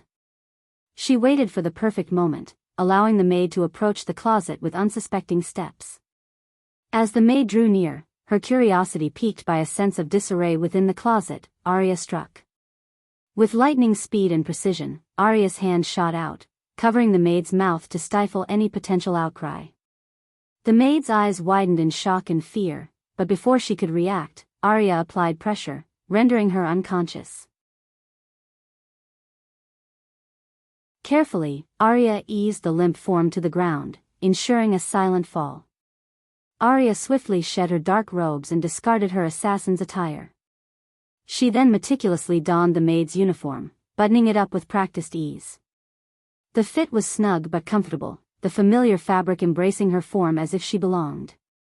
In this disguise, she would move through the manor undetected, blending seamlessly with the other servants. Her transformation complete, Arya glanced at her reflection in the mirror. The face staring back at her held the visage of an innocent maid, concealing the lethal skills and determination that lay beneath the facade. Arya knew that even the most convincing disguise had its limitations. If someone scrutinized her face too closely, suspicions might arise. And those who were closest to the maid, those who interacted with her regularly, might recognize any inconsistencies in her behavior or demeanor. She needed to act swiftly, minimize contact, and remain on the move to avoid arousing suspicion. Echoing in her mind, Michael's words served as a constant reminder. When in disguise, speed is your ally, he had once told her, his voice laced with wisdom. Avoid unnecessary interaction, and always keep moving. The longer you stay in one place, the higher the chances of being discovered. Silently, she glided through the hallways, her steps light and purposeful. As she made her way to the rooftop garden, a soldier, stationed nearby, called out to her using the maid's name. Arya maintained her composure, her eyes darting toward him briefly, her expression portraying a mixture of surprise and feigned bashfulness. The soldier, stationed near the hallway, called out to Arya, using the maid's name. "Hey there, Maria," he said, his voice carrying a hint of mischief. "Looking as beautiful as ever, I see." Arya halted her steps and turned slightly, her body angled away from him. She allowed a small smile to grace her lips, keeping her eyes cast downward, avoiding any direct eye contact. "Oh, thank you," she replied, her voice soft and demure. "I must continue with my duties now. There's much to be done." The soldier's gaze lingered on her, his eyes tracing the contours of her figure. Don't rush off too quickly," he urged, his tone suggestive. "I'd love to get to know you better, Maria. A woman as lovely as you deserves a moment of respite. Perhaps we can find some time to enjoy each other's company?" Arya maintained her composed facade, her heart pounding with each passing second.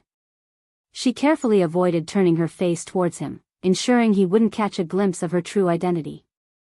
"I'm sorry, but I must attend to my tasks," she responded, her voice carrying a tinge of regret. "Perhaps another time, when we both have more leisure." The soldier seemed momentarily disappointed, but he nodded understandingly. "Fair enough," he conceded. "Until then, Maria." With a polite nod, Arya resumed her movement, keeping her back to the soldier as she continued on her path. She knew that any prolonged interaction could increase the risk of her true identity being exposed. Thus, she focused on maintaining her disguise, ensuring that her face remained hidden from prying eyes. As she disappeared from the soldier's sight, her heart began to steady, and a sense of relief washed over her. Each encounter had to be handled with caution, every word chosen carefully to avoid arousing suspicion. Arya knew that her success depended on her ability to blend seamlessly into the background, remaining elusive and unseen. With renewed determination, she pushed forward, her steps purposeful and silent. The rooftop garden awaited her, a sanctuary amidst the turmoil of her mission. There, she would bide her time, hidden among the foliage, patiently waiting for the opportune moment to strike and fulfill her deadly purpose.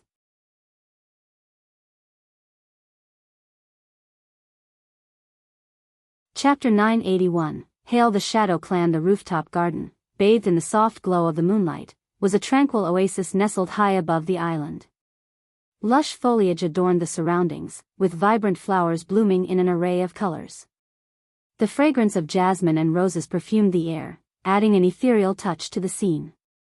The garden offered a breathtaking panoramic view of the vast ocean stretching out into the distance, its waves crashing against the shore in a mesmerizing rhythm. Arya, concealed behind the veil of her disguise, positioned herself near a water fountain at the center of the garden. The fountain's crystal-clear water cascaded down sculpted tiers, creating a soothing melody that harmonized with the tranquil atmosphere. She knew that Isaiah, drawn to the garden's serene beauty, would seek solace here and momentarily let his guard down. With her senses honed, Arya remembered the teachings of her mentor, Michael, echoing in her mind. Physical training is key, he had emphasized. Adaptability is crucial in an assassination. You must become one with your surroundings, capable of blending in and maneuvering in any given situation. Taking a deep breath, Arya submerged herself in the water fountain, her body concealed beneath the shimmering liquid. With precise control, she regulated her breathing, silently becoming one with the aquatic haven. She waited, her senses attuned, for the approach of her target. In her mind, she replayed Michael's words. An assassin must adapt swiftly to unforeseen circumstances. No situation should catch you off guard. Your ability to think on your feet and utilize your environment is paramount. Suddenly, footsteps echoed on the rooftop, drawing closer with each passing second. Arya's heart quickened, but she maintained her composure, her trained instincts guiding her every move. Isaiah Markham, the man whose life hung in the balance, emerged into view. Isaiah stood tall, his dark complexion contrasting against the moonlit backdrop. His physique bore the marks of wealth and indulgence, with a slight paunch accentuating his muscular frame. His eyes, filled with a sense of self-assuredness, swept across the garden, taking in the tranquil scenery. The stage was set, the players in position. Arya watched Isaiah approach, her eyes hidden beneath the surface of the water. She remained poised, her presence undetected, waiting for the opportune moment to fulfill her deadly task. The air was charged with anticipation, as the moon continued to cast its ethereal glow over the clandestine scene in the rooftop garden. From her hidden vantage point beneath the water's surface, Arya's gaze remained fixed on Isaiah, her senses attuned to his every movement.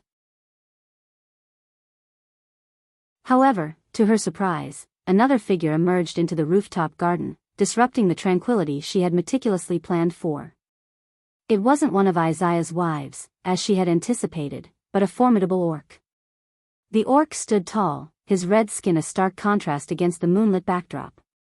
His muscular physique bore the scars of battles fought, and his face adorned with intricate face paints and tribal tattoos that spoke of his fierce nature. A primal aura surrounded him, emanating strength and intimidation. As the orc approached Isaiah, a shiver ran down the lord's spine, his previous composure faltering in the face of this formidable presence. Isaiah's gaze met the orc's eyes, filled with a mixture of trepidation and uncertainty. The weight of the orc's presence seemed to hang heavy in the air, suffocating the once peaceful atmosphere of the rooftop garden. Arya watched intently, her mind racing to adapt to this unforeseen development. She could feel the tension building, her training reminding her to remain patient and alert. Every moment was crucial, every action calculated. But for now, she observed silently, biding her time until the opportune moment presented itself. The scene unfolded with a sense of unease, as Isaiah and the imposing orc shared the bench, their presence a stark juxtaposition against the tranquil surroundings of the garden. Arya, hidden beneath the water's surface, became acutely aware of the stakes rising. She steeled herself, ready to seize the moment when the balance of power would tip in her favor. But for now, she remained submerged, her senses keen, awaiting the right moment to strike. As Arya observed the unsettling interaction between Isaiah and the intimidating orc, her mind drew upon another of Michael's invaluable lessons. She recalled his words, echoing in her thoughts with unwavering clarity. An assassin must always be prepared for their plan to fail, Michael's voice resounded in her mind. The difference between a good assassin and the best assassin lies in their ability to adapt and turn each obstacle into an opportunity. No situation is without its hidden advantages if you know where to look. Arya embraced this wisdom, letting it fuel her determination. She recognized that even in this unforeseen turn of events, there was potential for her mission to succeed. Every challenge presented an opening, a chance to exploit weaknesses and achieve her goal. The rough voice of the orc cut through the tense silence of the rooftop garden, devoid of any sympathy. "We're cleaning house, tying loose ends," he gruffly stated, his words laced with a sense of impending finality. Isaiah's terrified expression betrayed his desperation as he pleaded for his life. "Please, spare me." Isaiah's voice trembled, desperation dripping from every word. "I can give you anything you want. Money, power, whatever you desire. Just let me live." The orc's response was cold and unforgiving. "We've already begun the next phase," he declared, his tone devoid of mercy. "But before we move forward, we must close the previous chapter." Arya's heart quickened with anticipation, recognizing the significance of the orc's words. The mention of closing the previous chapter indicated a potential vulnerability that she could exploit. It was a window of opportunity, a chance to strike when their attention was divided. As Isaiah's pleas fell on deaf ears, the scene became a delicate dance between life and death. Aria's resolve hardened, her focus honed on the unfolding situation. Aria's eyes widened in astonishment as the unexpected events unfolded before her. To her surprise, the orc's grip tightened around Isaiah's neck, despite the latter's desperate struggle. In one swift motion, the orc snapped Isaiah's neck, granting him a painless death. The sight sent a chill down Aria's spine, witnessing such brutality executed with chilling efficiency. However, Aria's shock intensified as the orc rose to his feet and uttered the words that reverberated through the air, "Hail the Shadow Clan." The mention of this mysterious clan struck a chord of curiosity within Aria's mind. She had never heard of them before, their names shrouded in secrecy and unknown to her. But the scene took an even more perplexing turn as the orc retrieved a glowing dark crystal from within his pocket. A sinister aura emanated from the crystal, captivating Aria's attention. With a firm grip, the orc crushed the crystal, releasing a plume of swirling smoke that rose into the air. As Aria watched in awe, the smoke merged with the orc's body, seeping into his very being. It was an unsettling sight, as if the essence of life itself was being transferred. And then, just as abruptly as it began, the light of life left the orc's body. He collapsed to the ground, lifeless and devoid of the mysterious force that had animated him moments ago. Aria's mind raced with questions and confusion. The significance of the Shadow Clan and the nature of the dark crystal remained a mystery to her. Yet, she understood that this unexpected turn of events had opened a new chapter in her mission.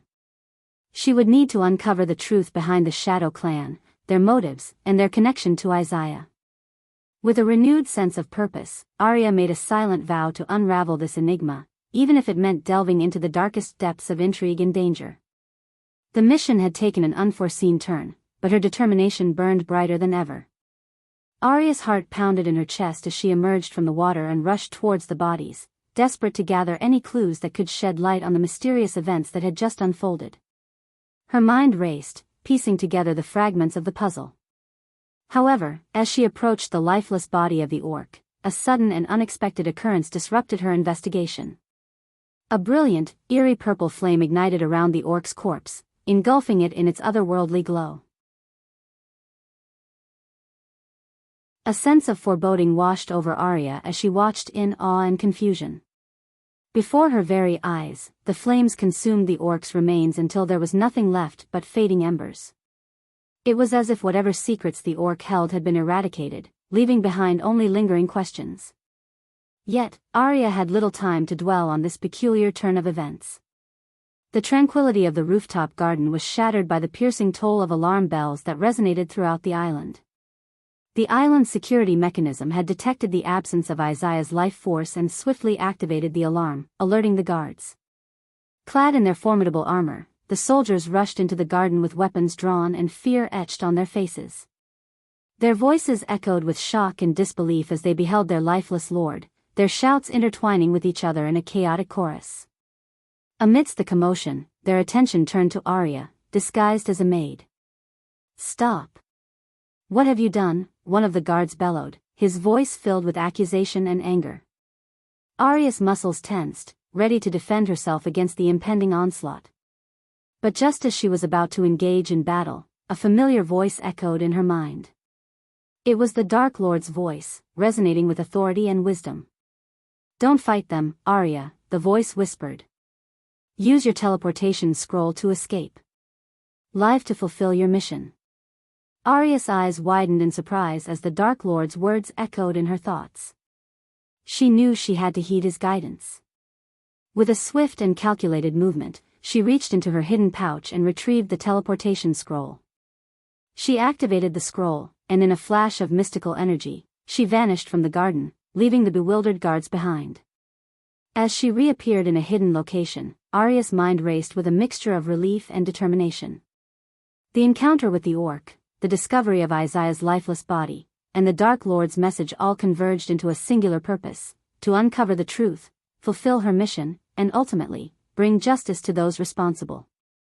Meanwhile, in the manor of Ingram, tension hung heavy in the air as Adelia adamantly refused to let Ingram take any part in Gaia's life. The room was filled with their icy silence, their gazes locked in a battle of wills. Adelia stood tall and unwavering, her determination shining through her eyes. "I won't allow you to ruin her life any further," Adelia declared, her voice filled with a mixture of anger and resentment. "You abandoned her when she needed you the most. You have no right to be a part of her world now." Ingram's face contorted with pain, his eyes pleading for understanding. "Adelia, I've made mistakes, I admit that. But I've changed. I've spent centuries trying to protect her from the darkness that lurks out there."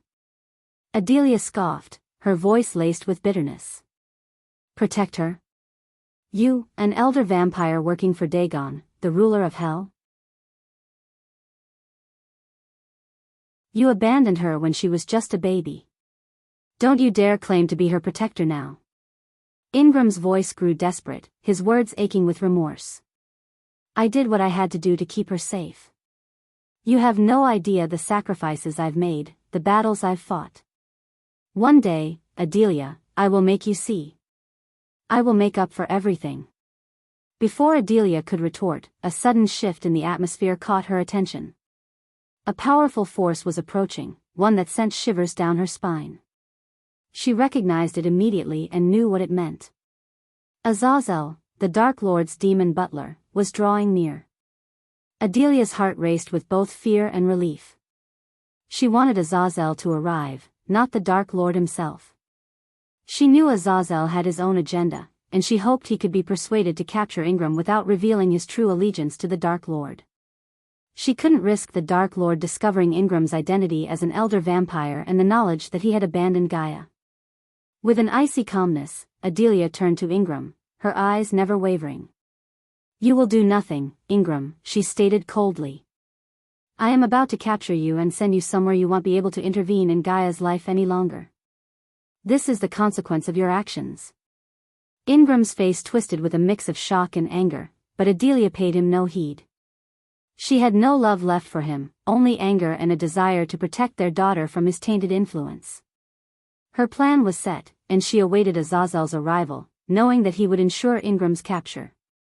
Deep down, Adelia knew that Azazel's presence signaled danger, but she couldn't risk the greater threat that the Dark Lord posed. Her focus was on safeguarding Gaia's future, even if it meant sacrificing any lingering shards of affection she once held for the man before her.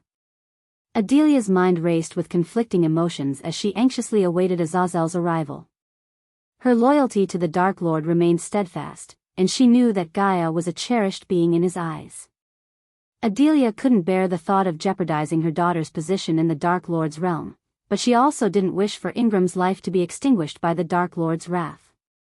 Ingram's true identity as an elder vampire, working under Dagon, the ruler of hell, made him a dangerous and potent adversary. Adelia was well aware of his formidable power, one that surpassed her own. She knew that engaging in a direct confrontation with Ingram would be not only futile but also potentially lethal for her. Azazel, on the other hand, was an entity she could manipulate to serve her purpose. As the Dark Lord's demon butler, Azazel held a certain level of allegiance to Adelia due to her high status within the Dark Army. She hoped that by summoning Azazel instead of the Dark Lord, she could maintain some semblance of control over the situation. Adelia yearned for Azazel's arrival, for she knew that he possessed the strength and skill to subdue Ingram. His demonic abilities, coupled with his unwavering loyalty to the Dark Lord, would make him the perfect instrument to capture Ingram without resorting to fatal measures.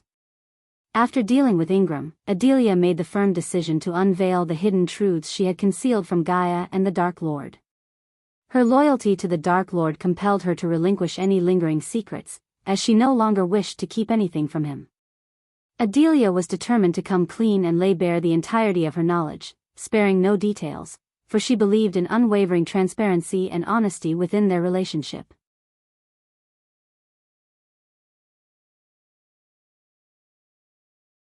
Chapter 982, Vampire Death Squad vs. Michael I. While Arya and Azazel were on their mission, Ricky ventured through the empty hall. He noticed dwarves diligently working on the ceiling.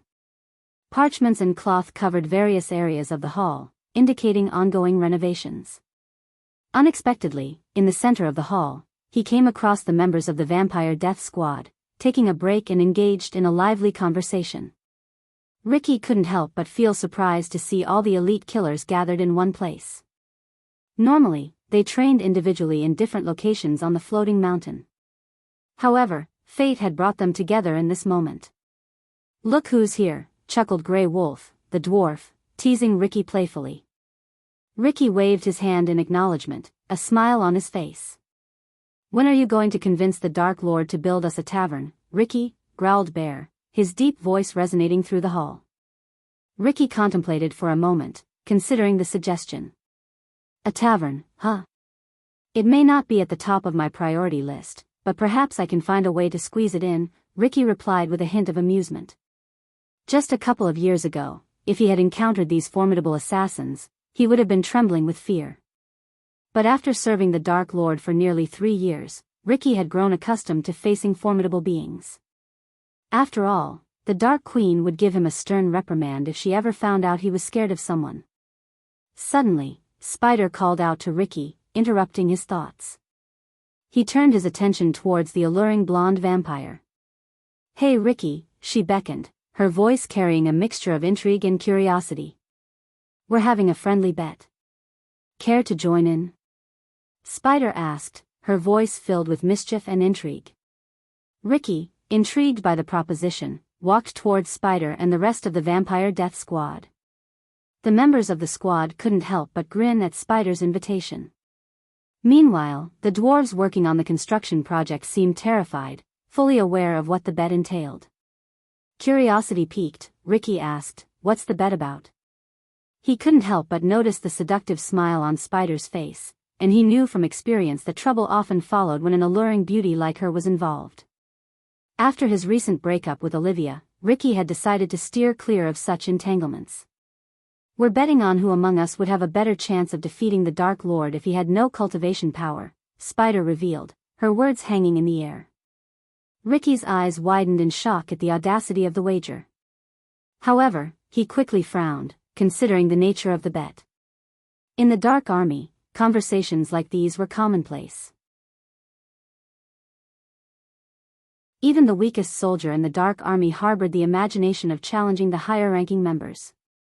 They were well aware that they would be swiftly defeated if they dared to try, but it didn't stop them from indulging in such fantasies. It was only natural for these elite killers to ponder what would happen if they were to face the Dark Lord on equal terms. Ricky understood that, despite the inherent dangers, such discussions were part of the norm in the Dark Army. "Everyone knows it'd be me," Bear growled in his rough voice, his hand instinctively gripping his trusty axe. His confidence was evident, as he believed he possessed the strength to overcome the Dark Lord.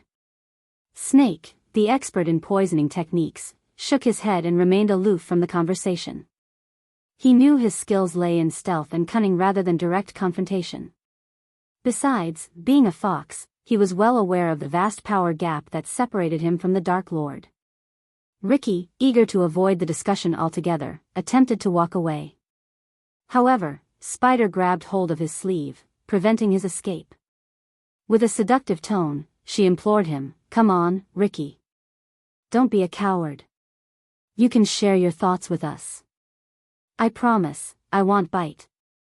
Ricky glanced at the expectant faces of the Death Squad members, realizing they wouldn't let him off the hook so easily. Reluctantly, he replied, "Well, my answer might not be what you want to hear." Curiosity piqued, White Wolf, an elf, pressed, "What is it, Ricky?" Ricky took a deep breath before responding, "The Dark Lord, obviously. He can overpower any one of you, with or without his cultivation power." The truth hung in the air, a sobering reminder of the Dark Lord's unrivaled might.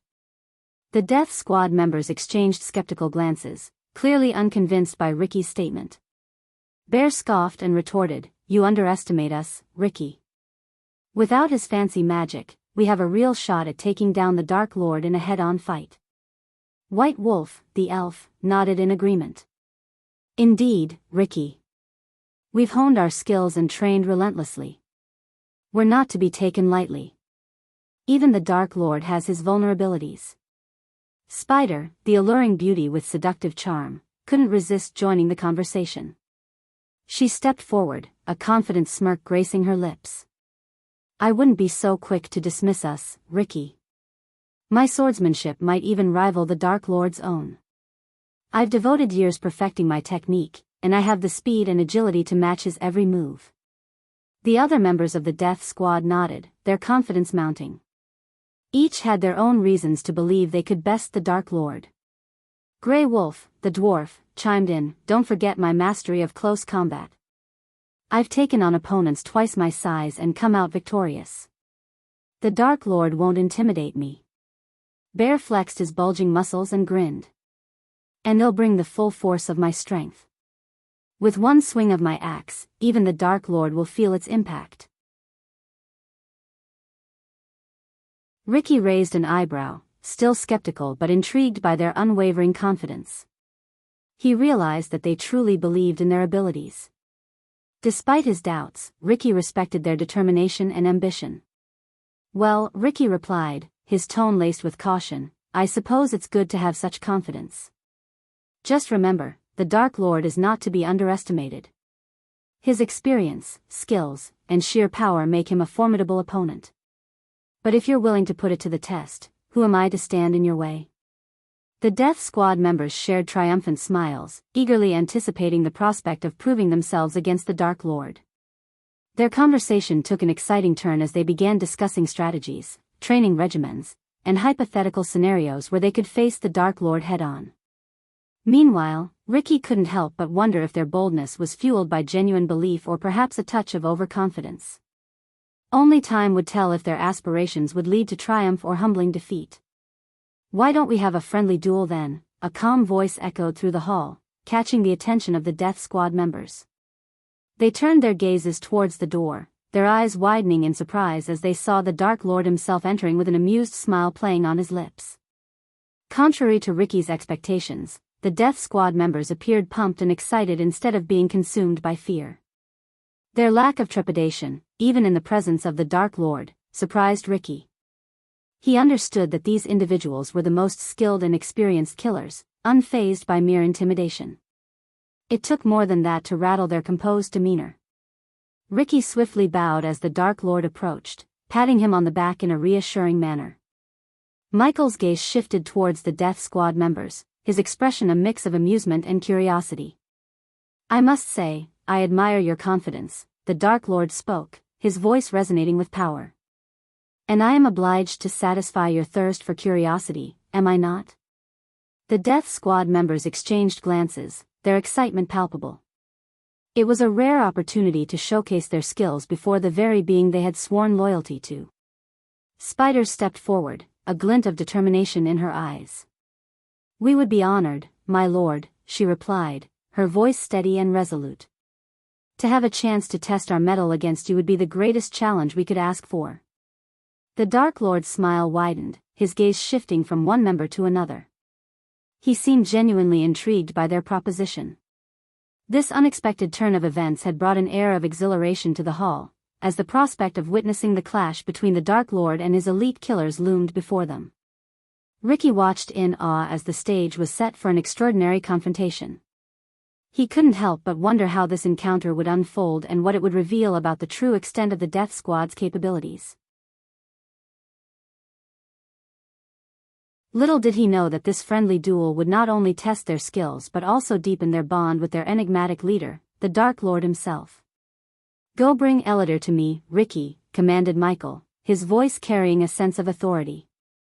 Ricky nodded in response and quickly made his way to find Ellider, one of the Dark Lord's trusted advisors. He located Ellider in his study, engrossed in ancient texts, and relayed the Dark Lord's request. Ellider followed Ricky back to the hall, curiosity etched on his face.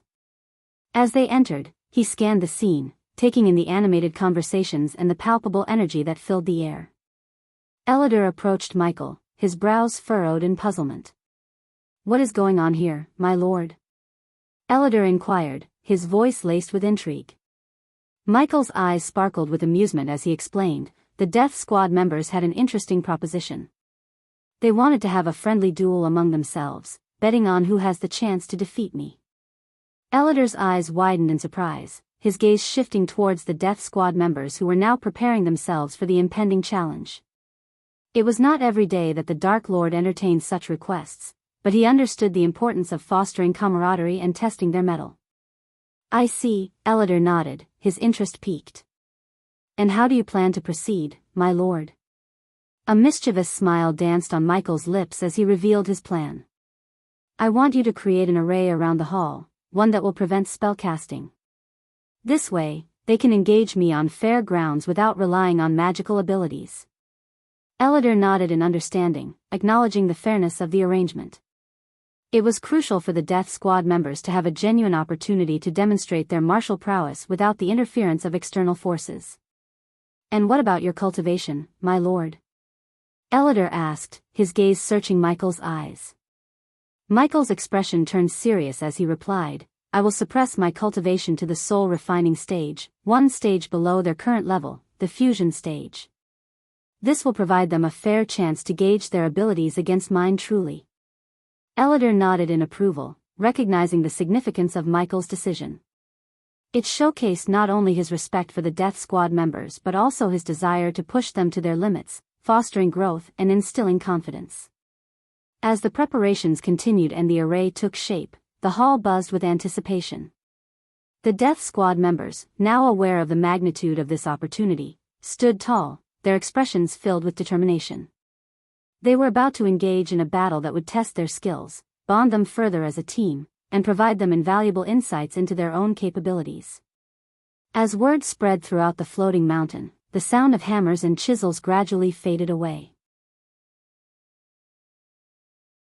The dwarves, who had been tirelessly working on the construction, set their tools aside and gathered around the hall. Excitement and curiosity glimmered in their eyes as they joined the growing crowd, eager to witness the impending duel between the Death Squad members and their formidable Dark Lord.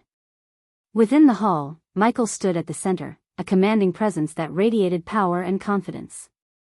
The Death Squad members had taken their respective positions, their eyes fixed on their enigmatic leader. Michael's gaze swept over the assembled crowd, his piercing black eyes resting on each individual momentarily before he removed his sword sheaths. The sound of the sheaths hitting the ground echoed in the silent hall, drawing the attention of everyone present. Michael's dark swords, symbols of his authority and strength, lay discarded on the floor. A murmur of surprise and awe rippled through the onlookers, recognizing the significance of his action. "I will fight without my swords," Michael declared, his voice resonating with a blend of determination and caution. "I don't want to kill you guys accidentally." With deliberate grace, Michael slid off his long, black coat, revealing the toned muscles that lay beneath. He then rolled up the sleeves of his black turtleneck, baring his forearms to the eager eyes of the Death Squad members. The faint sound of his knuckles cracking filled the air as he flexed his fingers, preparing himself for the impending clash. Deep down, Michael understood the significance of this moment. It was not just about asserting his power but also about earning the respect and loyalty of these skilled assassins. He knew that only by surpassing their expectations and demonstrating his unrivaled strength could he establish himself as their rightful leader. Thus, he resolved to push himself to the limits, willing to unleash a force that would leave the Death Squad members in awe, solidifying his reputation as the Dark Lord.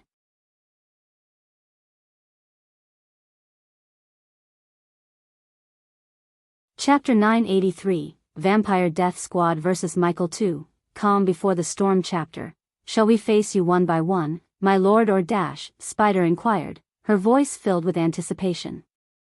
But before she could finish her sentence, Michael interjected with a playful chuckle.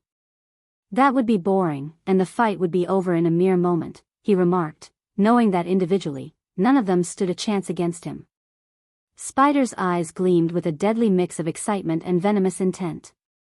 Unlike Saber and the elder vampires, who pledged their loyalty to the Dark Lord out of reverence, the Vampire Death Squad had joined his ranks for monetary reasons. Michael saw this as an opportunity to earn their unwavering loyalty through a display of his formidable strength. "Bring forth your best skills," Michael goaded the Death Squad members, a mischievous smile playing on his lips. With that, the battle between the Dark Lord and the Death Squad members commenced. The vampires swiftly closed in, surrounding Michael, their gazes focused and their bodies tense with anticipation. Each member carefully positioned themselves, strategizing their approach. The battle between the Dark Lord and the Death Squad members erupted into a flurry of movement and clashes. The vampires, driven by a mix of determination and desperation, attacked with their chosen weapons, each showcasing their unique skills. White Wolf, a skilled archer with deadly accuracy, notched an arrow and let it fly with lightning speed. The arrow whistled through the air, aimed straight at Michael's heart. But with a mere flicker of movement, he gracefully sidestepped, allowing the arrow to harmlessly pass by. His evasion was seamless, as if he possessed an innate sense of the arrow's trajectory. Grey Wolf, the agile dwarf with impressive close combat prowess, lunged forward with his daggers. His movements were swift and relentless, his small frame darting in and out as he attempted to breach Michael's defenses. But the Dark Lord was a master of anticipation. With incredible reflexes, he effortlessly evaded Grey Wolf's attacks, his body swaying and twisting with an uncanny grace. His bare hands became an extension of his being, deflecting strikes and countering with precision. Spider, the seductive beauty with lethal swordsmanship, danced forward with deadly elegance. Her sword gleamed in the dim light, and her eyes burned with a thirst for victory. With a series of lightning-fast strikes, she aimed to overwhelm Michael with her quick and precise movements. Yet, the Dark Lord's calm demeanor never wavered. He fluidly dodged Spider's slashes and parried her blows with the fluidity of water, evading her attacks with an almost supernatural grace. Bear, the hulking powerhouse wielding a long, heavy battle axe, charged forward with a roar, his muscles bulging with raw strength. Each swing of his weapon was accompanied by a thunderous force that threatened to shatter anything it touched. But Michael's movements were deceivingly swift and nimble. With an almost ethereal agility, he evaded Bear's powerful strikes, slipping past the swinging axe with hairbreadth precision. The hall resounded with the clash of weapons, the echoes of grunts and shouts reverberating throughout the space. Each Death Squad member attacked with unyielding determination, pushing themselves to their limits. Yet, Michael's evasive maneuvers remained unfaltering, his actions a symphony of fluid motion. His body flowed seamlessly, evading attacks with a blend of subtle shifts, twists, and graceful steps. He relied on instinct and unparalleled perception, anticipating the Death Squad's moves before they even materialized. His movements seemed almost effortless, as if he was one with the air itself. Amidst the chaos, the Death Squad members found themselves increasingly frustrated. Their strikes grew more desperate, their attacks lacking the precision and finesse they had initially possessed. Despite their relentless onslaught, Michael appeared to be untouched, his calm facade unbroken.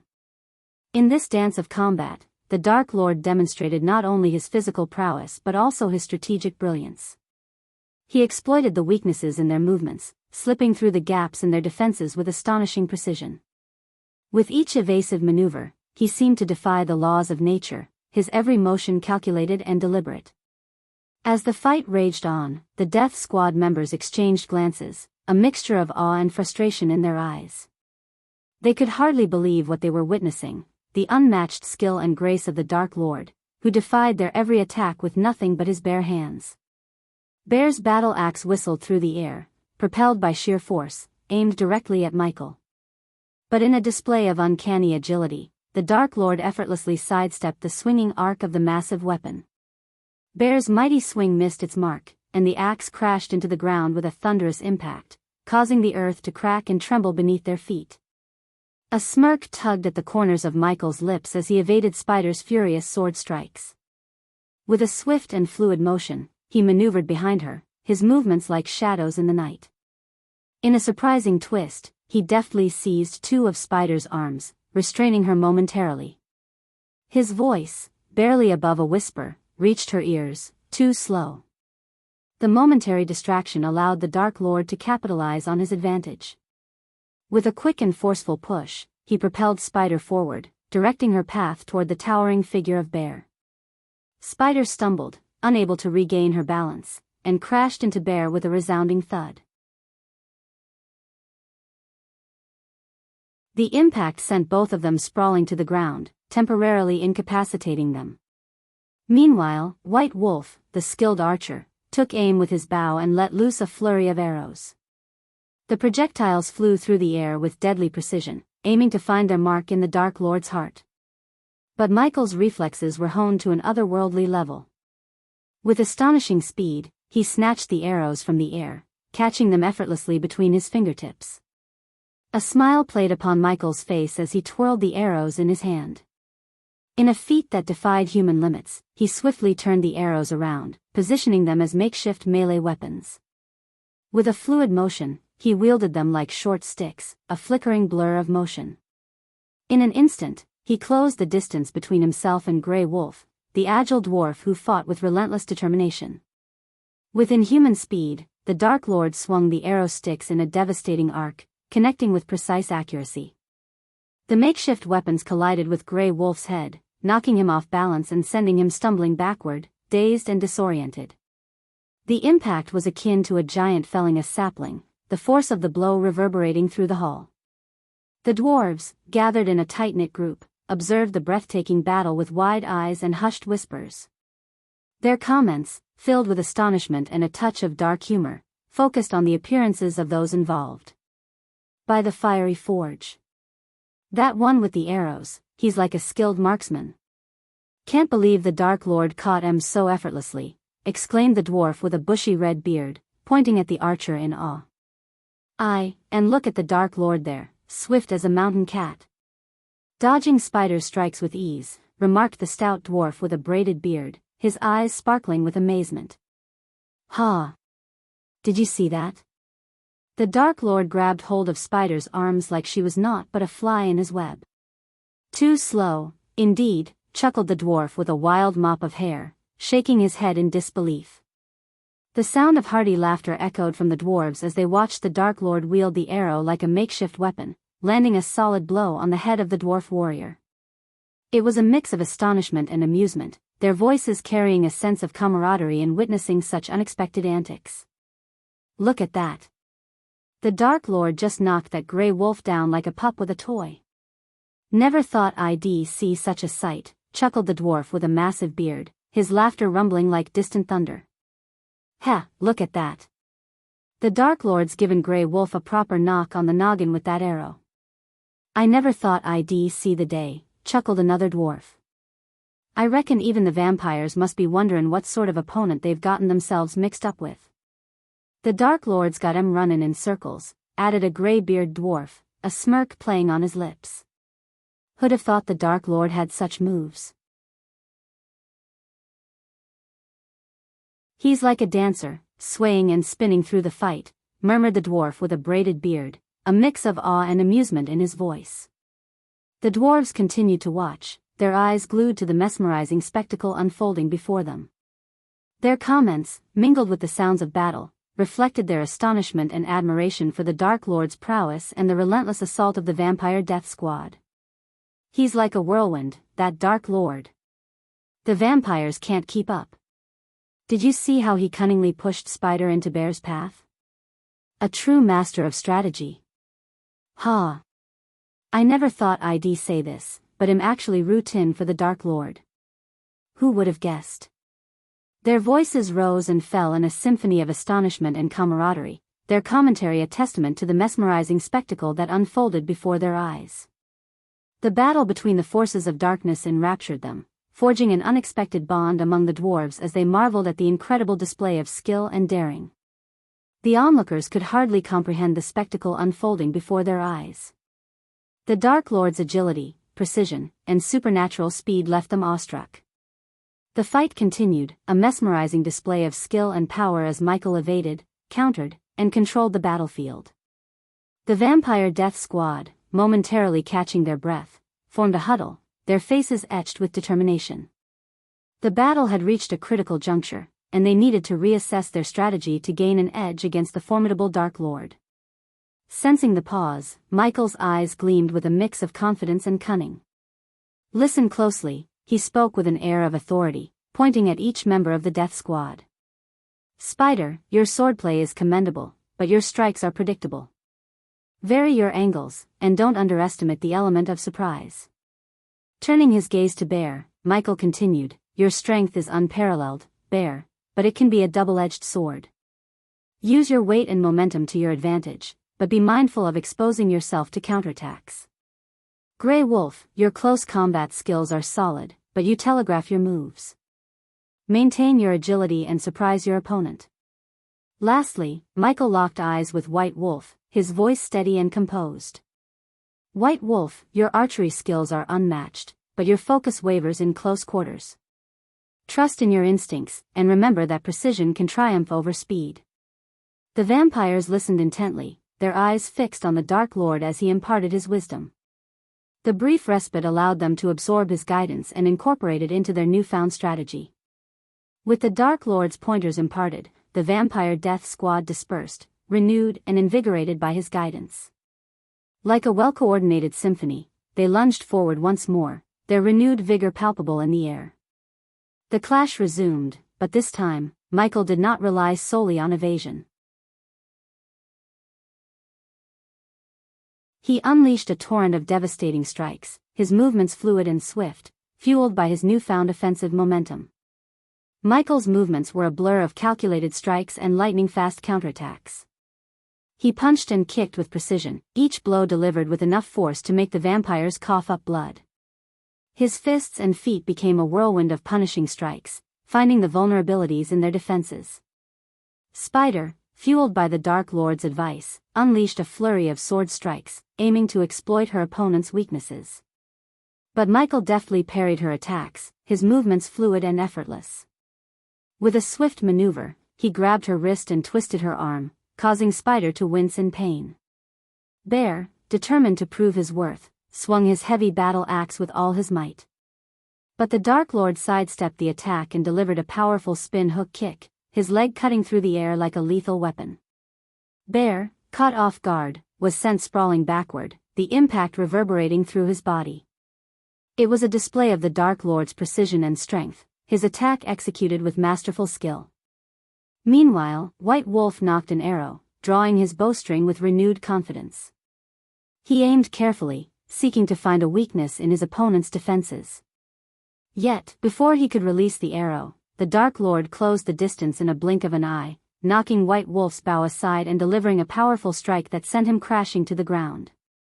Grey Wolf, agile and determined, tried to outmaneuver the Dark Lord.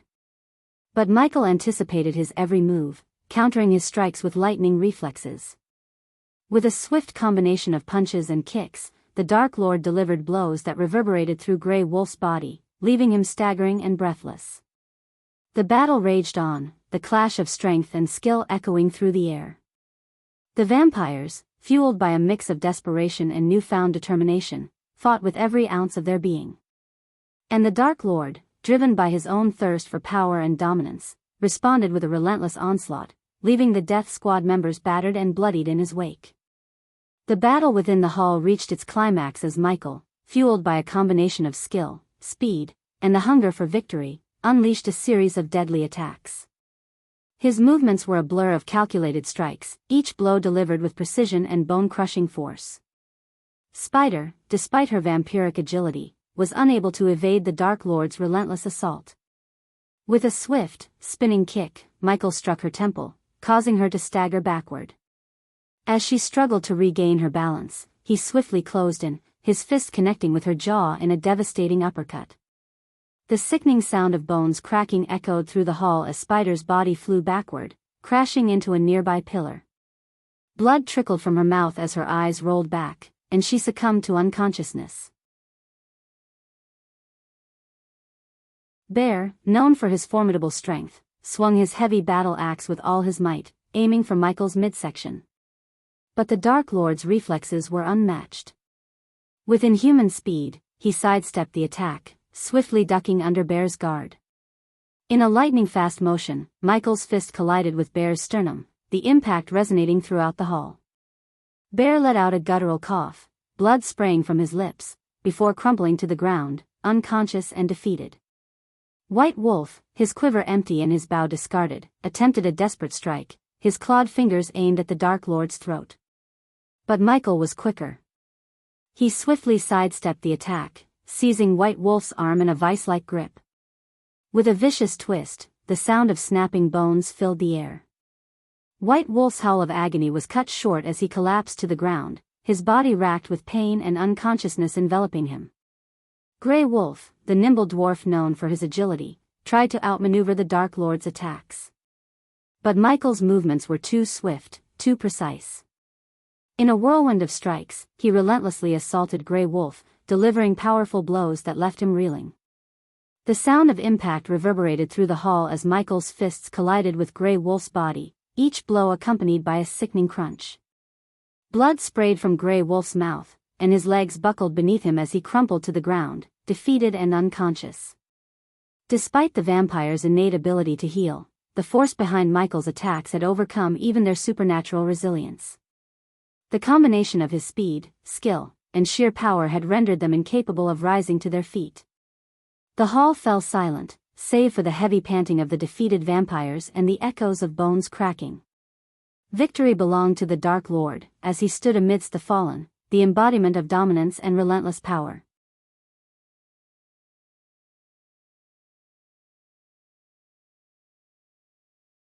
Chapter 984, Another Great Clan Down. Calm before the storm. Chapter. After a few minutes, the members of the Vampire Death Squad stood before Michael, their expressions transformed with newfound respect. Even the once boisterous and unrestrained bear remained silent, his eyes fixed on the Dark Lord. They realized that what they had experienced was not a true battle, but rather a friendly duel, and their minds wandered to the unimaginable consequences if they had faced the Dark Lord in a real fight. Each member understood that Michael had deliberately held back during their encounter. Otherwise, they would have met their demise within seconds. The weight of this realization settled upon them, leaving them in awe of the Dark Lord's power and restraint. Michael's gaze shifted across the members of the Vampire Death Squad, his voice carrying a tone of encouragement. "Do not be disheartened by this defeat," he began, his words resonating with conviction. "In fact, it is through more training and real-life battles that you can truly become perfect killing machines. Remember, strength is not solely measured by victory, but by the determination to improve." A brief pause hung in the air before Michael continued, his eyes gleaming with a sense of purpose. "After my wedding with Gaia, I will dedicate more time to your training. I will help you unlock your full potential and hone your skills to perfection. Together, we will become a force to be reckoned with." He then offered a word of caution, his voice filled with wisdom. "However, let me remind you that overconfidence can be a deadly flaw. Never allow your confidence to blind you. Stay vigilant, stay focused, and channel your strength with precision."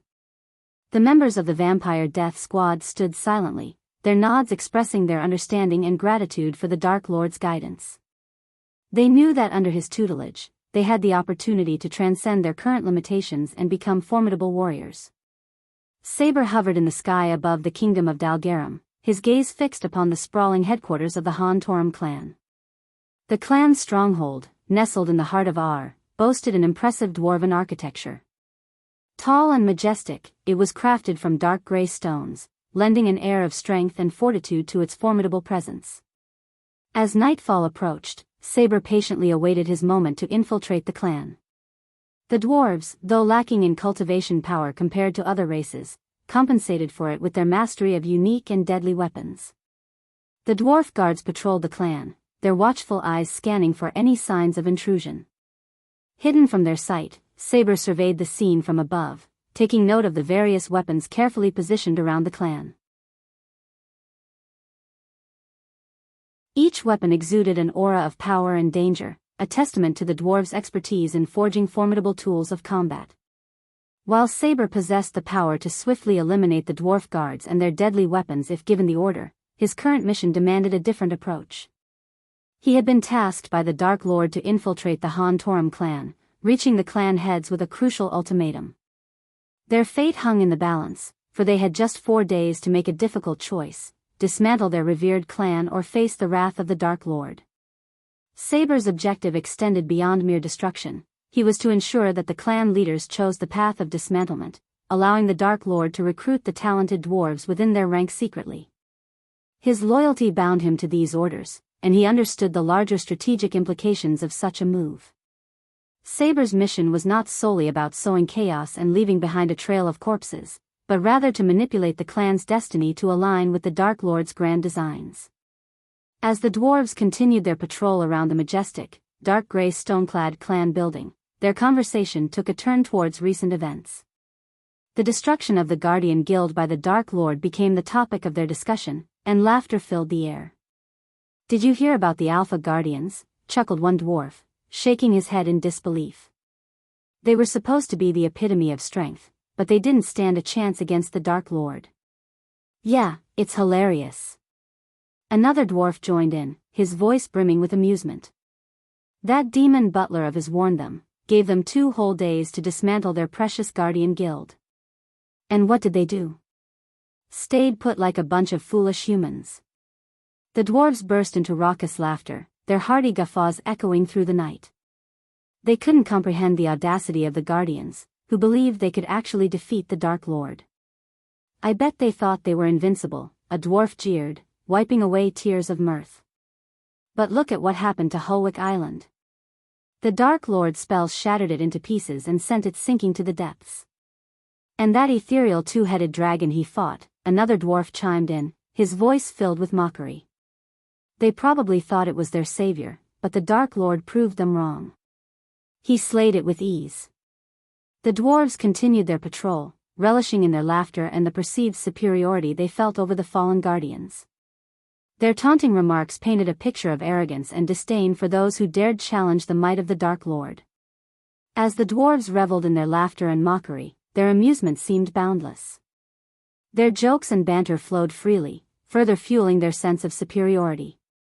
"Those guardians, I tell ya, they must have rocks for brains," chuckled one dwarf, slapping his knee. "Who in their right mind challenges the Dark Lord and thinks they'll come out on top?" "Ah, humans," another dwarf chimed in, shaking his head in mock pity. "They always think strength in numbers will save them. But little do they realize, it just gives the Dark Lord more targets to crush." Laughter erupted once again, accompanied by a chorus of jests and jibes.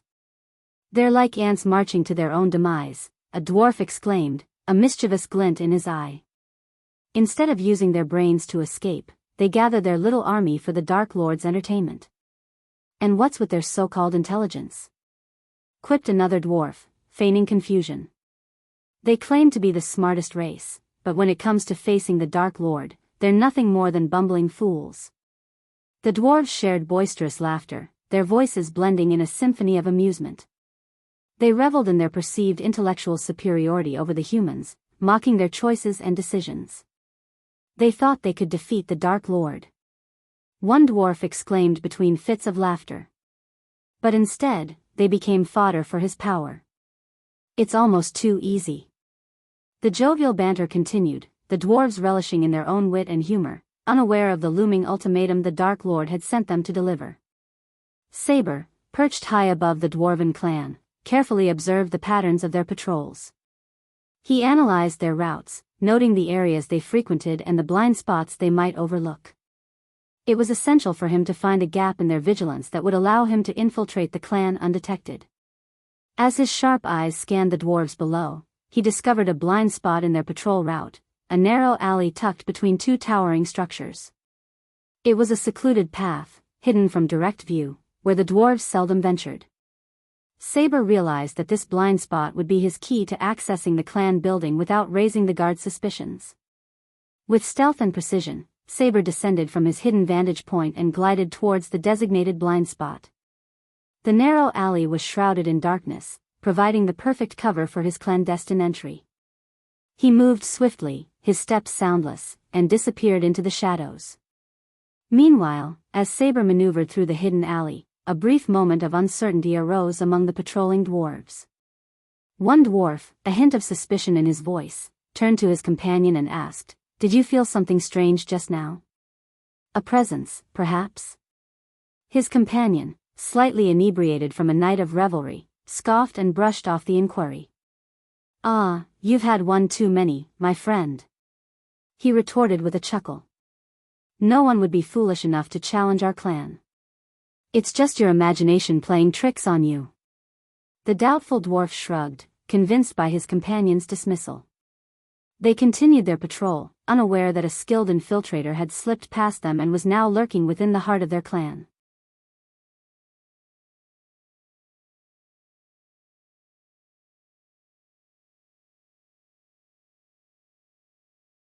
As they plotted and debated their next move, their grand hall suddenly flickered with an unsettling glow, causing the chandeliers above them to tremble before plunging into darkness. The room echoed with the grumbles and curses of the dwarves, their frustration palpable.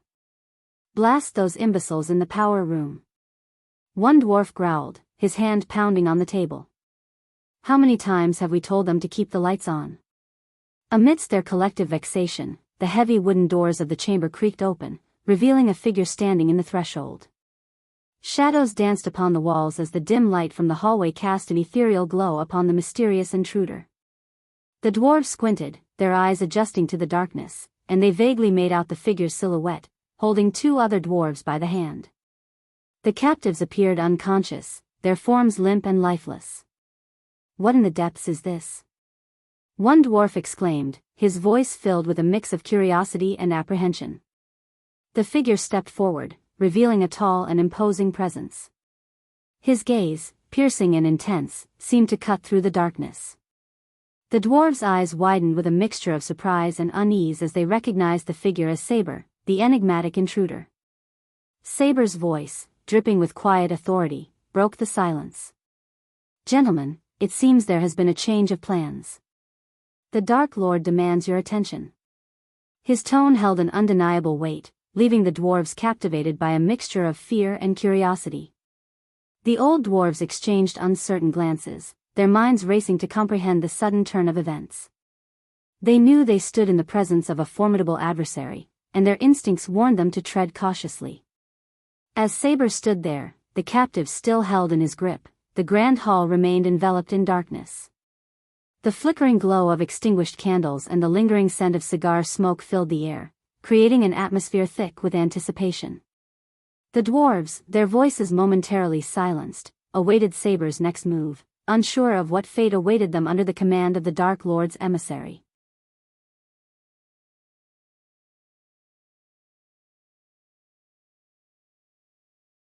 Chapter 985. Another great clan down. Saber strode confidently into the room, his eyes scanning the dwarves as he locked the door behind him.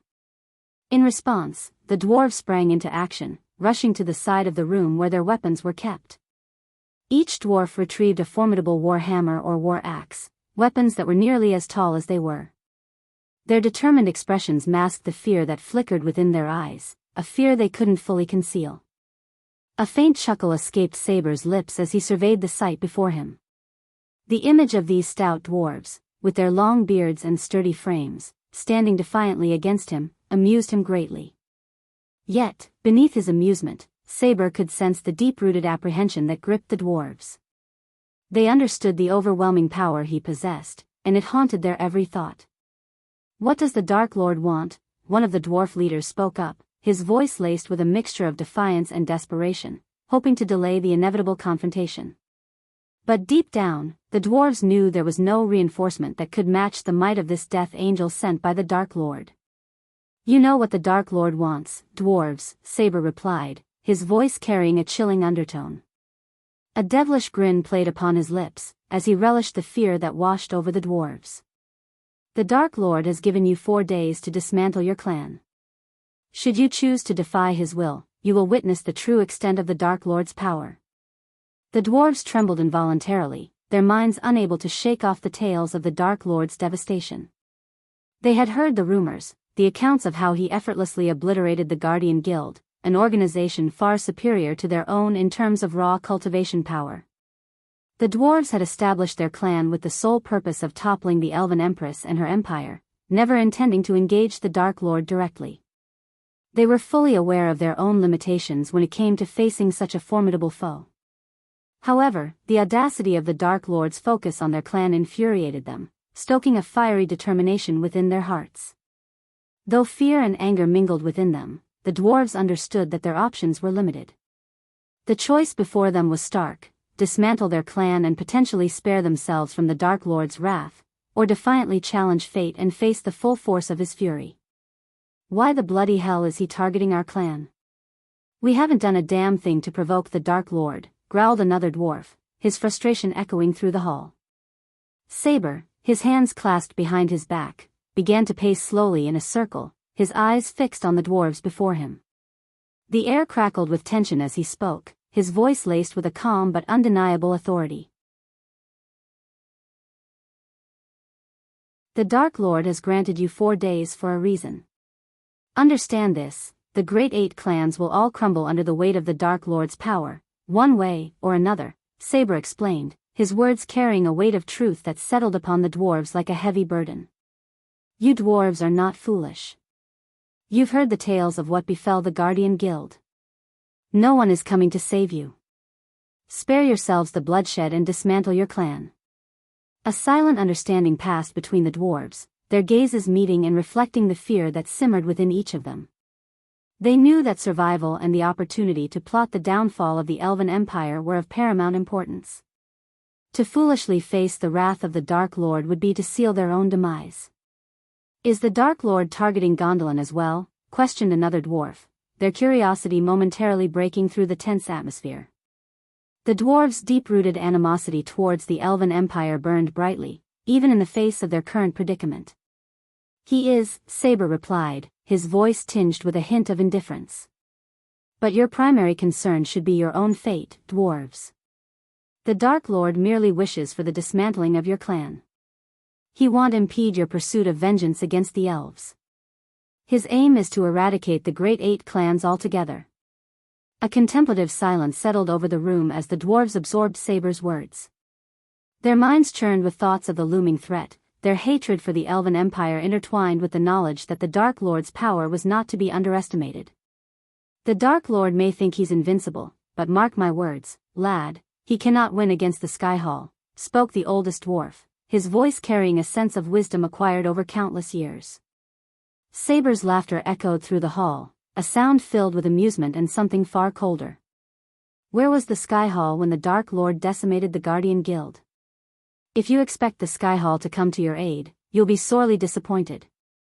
Besides, his tone turned solemn, his words laden with an air of finality, the Dark Lord has already won. This is just maintenance. A mix of resignation and defiance flickered in the dwarves' eyes as they grappled with the harsh reality of their situation.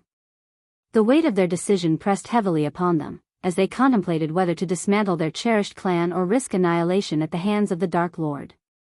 The room fell into a heavy silence, broken only by the distant echoes of their own thoughts as they wrestled with the dire choices that lay before them. Can we trust the Dark Lord's word that he won't attack us once we dismantle the clan? Questioned the oldest dwarf, resignation etched into his weathered face. It seemed there was no escape from their current predicament. Saber's gaze remained steady as he locked eyes with the aged dwarf, his voice calm but laced with an underlying intensity.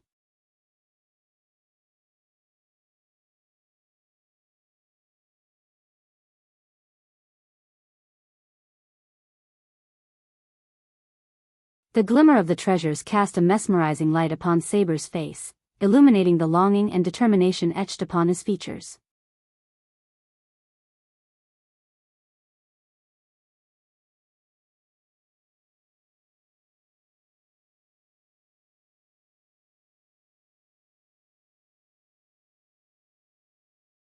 A surge of energy coursed through her as she fed upon his life force. With each passing second, the Guardian's youth seemed to drain away, his once vibrant body withering into a desiccated husk. In a matter of mere moments, the Guardian's life force was extinguished, leaving nothing but a mummified corpse in Trista's grasp. She released her grip, letting the lifeless form crumple to the deck, its vitality sucked dry. Trista wiped the remnants of blood from her lips, her eyes gleaming with a mix of satisfaction and hunger. The taste of the Guardian's essence still lingered upon her tongue, fueling her power and lust for more. The deck now bore witness to the aftermath of yet another merciless display of Trista's deadly prowess. The fallen Guardians lay strewn about, their bodies discarded and lifeless. Trista stood amidst the carnage, a figure of chilling elegance and unfathomable darkness. She surveyed her surroundings, her red hair cascading around her like a curtain of blood, as the mist-swathed island whispered secrets yet to be uncovered. Trista's wound on her shoulder mended itself with supernatural speed, a testament to her superior vampiric regeneration.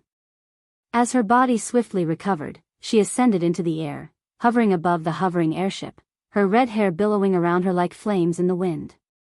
With a wave of her hand, she cast an ancient spell, its name lost to time, but its power unmistakable. A crimson mist rose from the fallen guardians, their lifeblood summoned by Trista's dark sorcery. The blood floated through the air, swirling and dancing as if guided by an invisible hand. It wove intricate patterns, like an ethereal tapestry, and enveloped the giant warship below.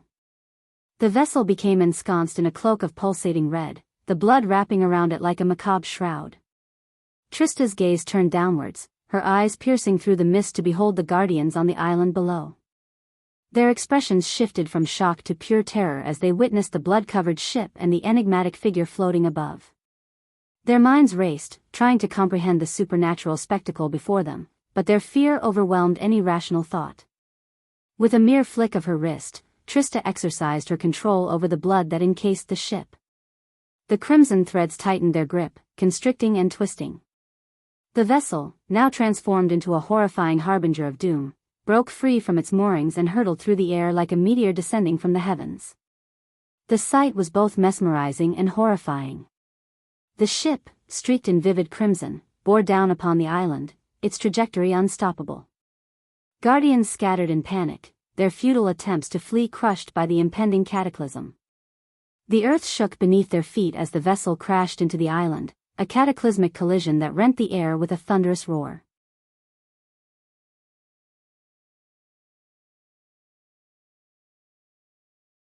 Unbeknownst to the world, the clash between the Dark Lord and the ancient evil marked just the beginning of a cataclysmic battle. This energy deposit, a relic of unimaginable power, was but a precursor to the Dark Lord's rise to dominance. However, little did he know that this ancient evil, born from the depths of time, had slumbered long before even the gods and omegas existed. As these dark forces collided, the world stood on the precipice of a new era, where the fate of all living beings would be shaped by the conflict between two unstoppable forces of darkness.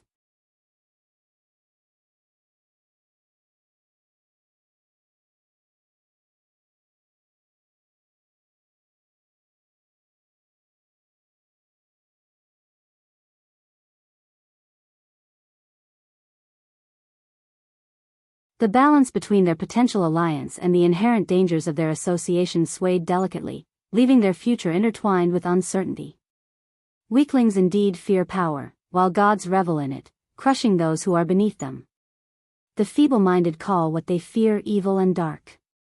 Regrettably, these pathetic fools have been allowed to grow and flourish, the queen replied, her tone dripping with disdain.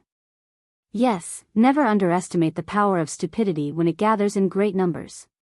This is where we can mutually benefit. As I am preoccupied with dealing with these imbeciles, I am unable to locate more of your scattered soul pieces. However, if you aid me in becoming stronger, as you have done with your generals, I can swiftly eradicate my enemies and expedite the search for your soul fragments, Michael proposed, his voice laced with calculated pragmatism. In response, the queen's laughter filled the cavern, an ominous sound that sent shivers down Michael's spine. The malicious echoes reverberated through the chamber, signifying an unsettling agreement. Human, do not assume that your attempts at manipulation escape my notice. I can read your thoughts as clearly as the light of day. Even the weakest fragment of my soul possesses the capability to annihilate your entire world in a matter of seconds. Yet, I perceive the potential benefits of utilizing you to further my own aims. Furthermore, I sense an ancient power dormant within you, the queen declared, her voice tinged with a hidden sense of intrigue. A chill coursed through Michael's being as he felt the probing gaze of the ancient being, a sensation that left him feeling exposed and vulnerable. I comprehend now why Mugashuku chose you to locate my scattered soul pieces. This dormant power within you possesses the ability to fulfill that task. However, it remains dormant, choosing to hide from its predators. At its current stage, this power is incapable of defeating them. I can assist you in awakening this power for a limited duration in exchange for your pledge. The queen's words dripped with insidious intent and an icy aura of authority. What is it that you desire? Michael inquired, his voice filled with a mixture of caution and curiosity. What you behold here is not a mere fragment of my soul, but rather my energy infused with a fraction of my consciousness.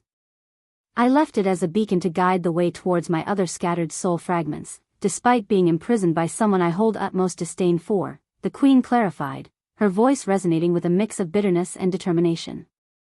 And you wish for me to locate this soul fragment that your consciousness has discovered and deliver it to Mugashuku, Michael surmised. Yes and no. It would be prudent for you to locate my soul piece, but instead of handing over the crystal that contains it to Mugashuku, leave it within the place you refer to as the demon's grave, the Queen commanded, her voice leaving no room for negotiation. The temptation to awaken the dormant system was too alluring for Michael to resist.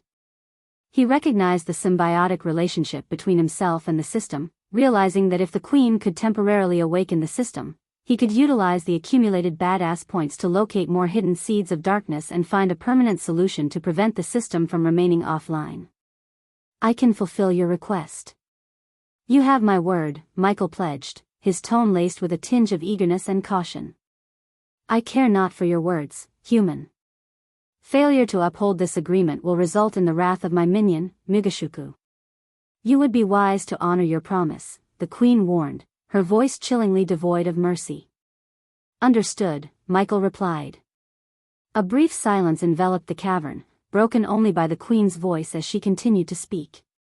Absorb my energy, and it shall awaken your dormant power, the Queen commanded, her words carrying a commanding authority. Suddenly, a pulsating sensation surged through Michael's mind, a familiar hum signaling the reawakening of the system. To his surprise and elation, he heard the long-lost voice of the system once again. System rebooting. Unknown power has overridden safe mode. Energy absorption has commenced. The Queen's voice echoed with a commanding tone as she issued her next instruction. Destroy the cage, human. Break the constraints that hold my energy captive, she commanded, her words laced with a mix of authority and anticipation. Michael's instincts compelled him to obey, his mind filled with a surge of dark energy. Beams of darkness shot forth from his eyes, their intensity growing with each passing moment. With a tremendous burst of power, the beams struck the metal cage, shattering it into countless fragments. The once imprisoned energy, now liberated, radiated with a strange aura, as if undergoing a transformation. If the system had remained offline and silent, Michael's initial instinct would have been to exercise caution and avoid breaking the cage that held the Queen's energy. His analytical mind would have evaluated the potential risks and consequences of such an action. However, the awakening of the system introduced a new element into the equation. Its whispered guidance and subtle influence, coupled with Michael's trust in its judgment, shifted his perspective. The system's suggestion to break the cage and absorb the energy resonated with his deepest instincts, convincing him that it was a necessary and advantageous course of action.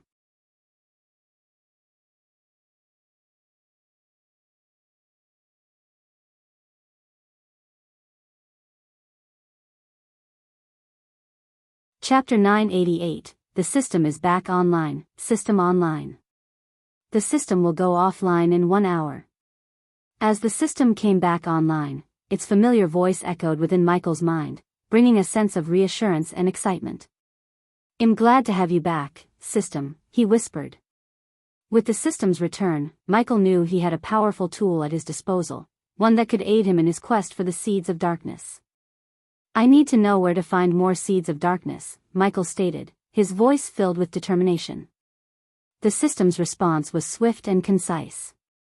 To locate all the seeds of darkness, a total of 5 million badass points is required. Once the points are paid, I will provide you with a comprehensive map containing their locations.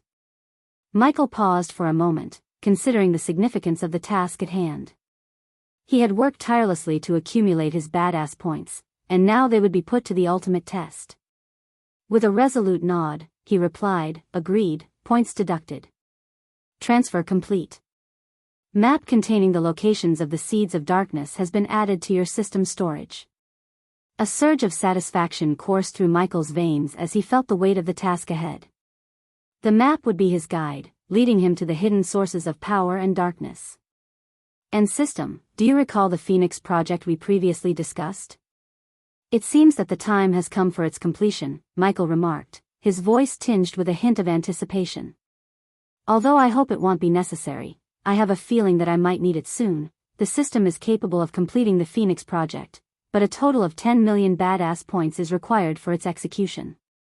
Consider it done, Michael responded without hesitation. With the system fully operational, even if only for an hour, he wasted no time in setting his plans into motion, carefully orchestrating the unfolding events and preparing the stage for the imminent battles that lay ahead. After returning from the cave, Michael entered his forge in the demon's grave, where the metal he required from Saber was waiting for him. The flickering flames of the forge cast eerie shadows on the walls, creating an atmosphere of anticipation. He approached the workbench and carefully retrieved the parchment where he had sketched the designs for his armor and Gaia's armor. Unfolding the parchment, Michael studied the intricate details of each piece, envisioning how they would come to life. He knew that the completion of his armor required not only skill but also the finest metals. With the system back online, it had provided him with a comprehensive list of suitable metals, thanks to the information he had received from Saber. However, as he reviewed the list, Michael realized that his priorities had shifted.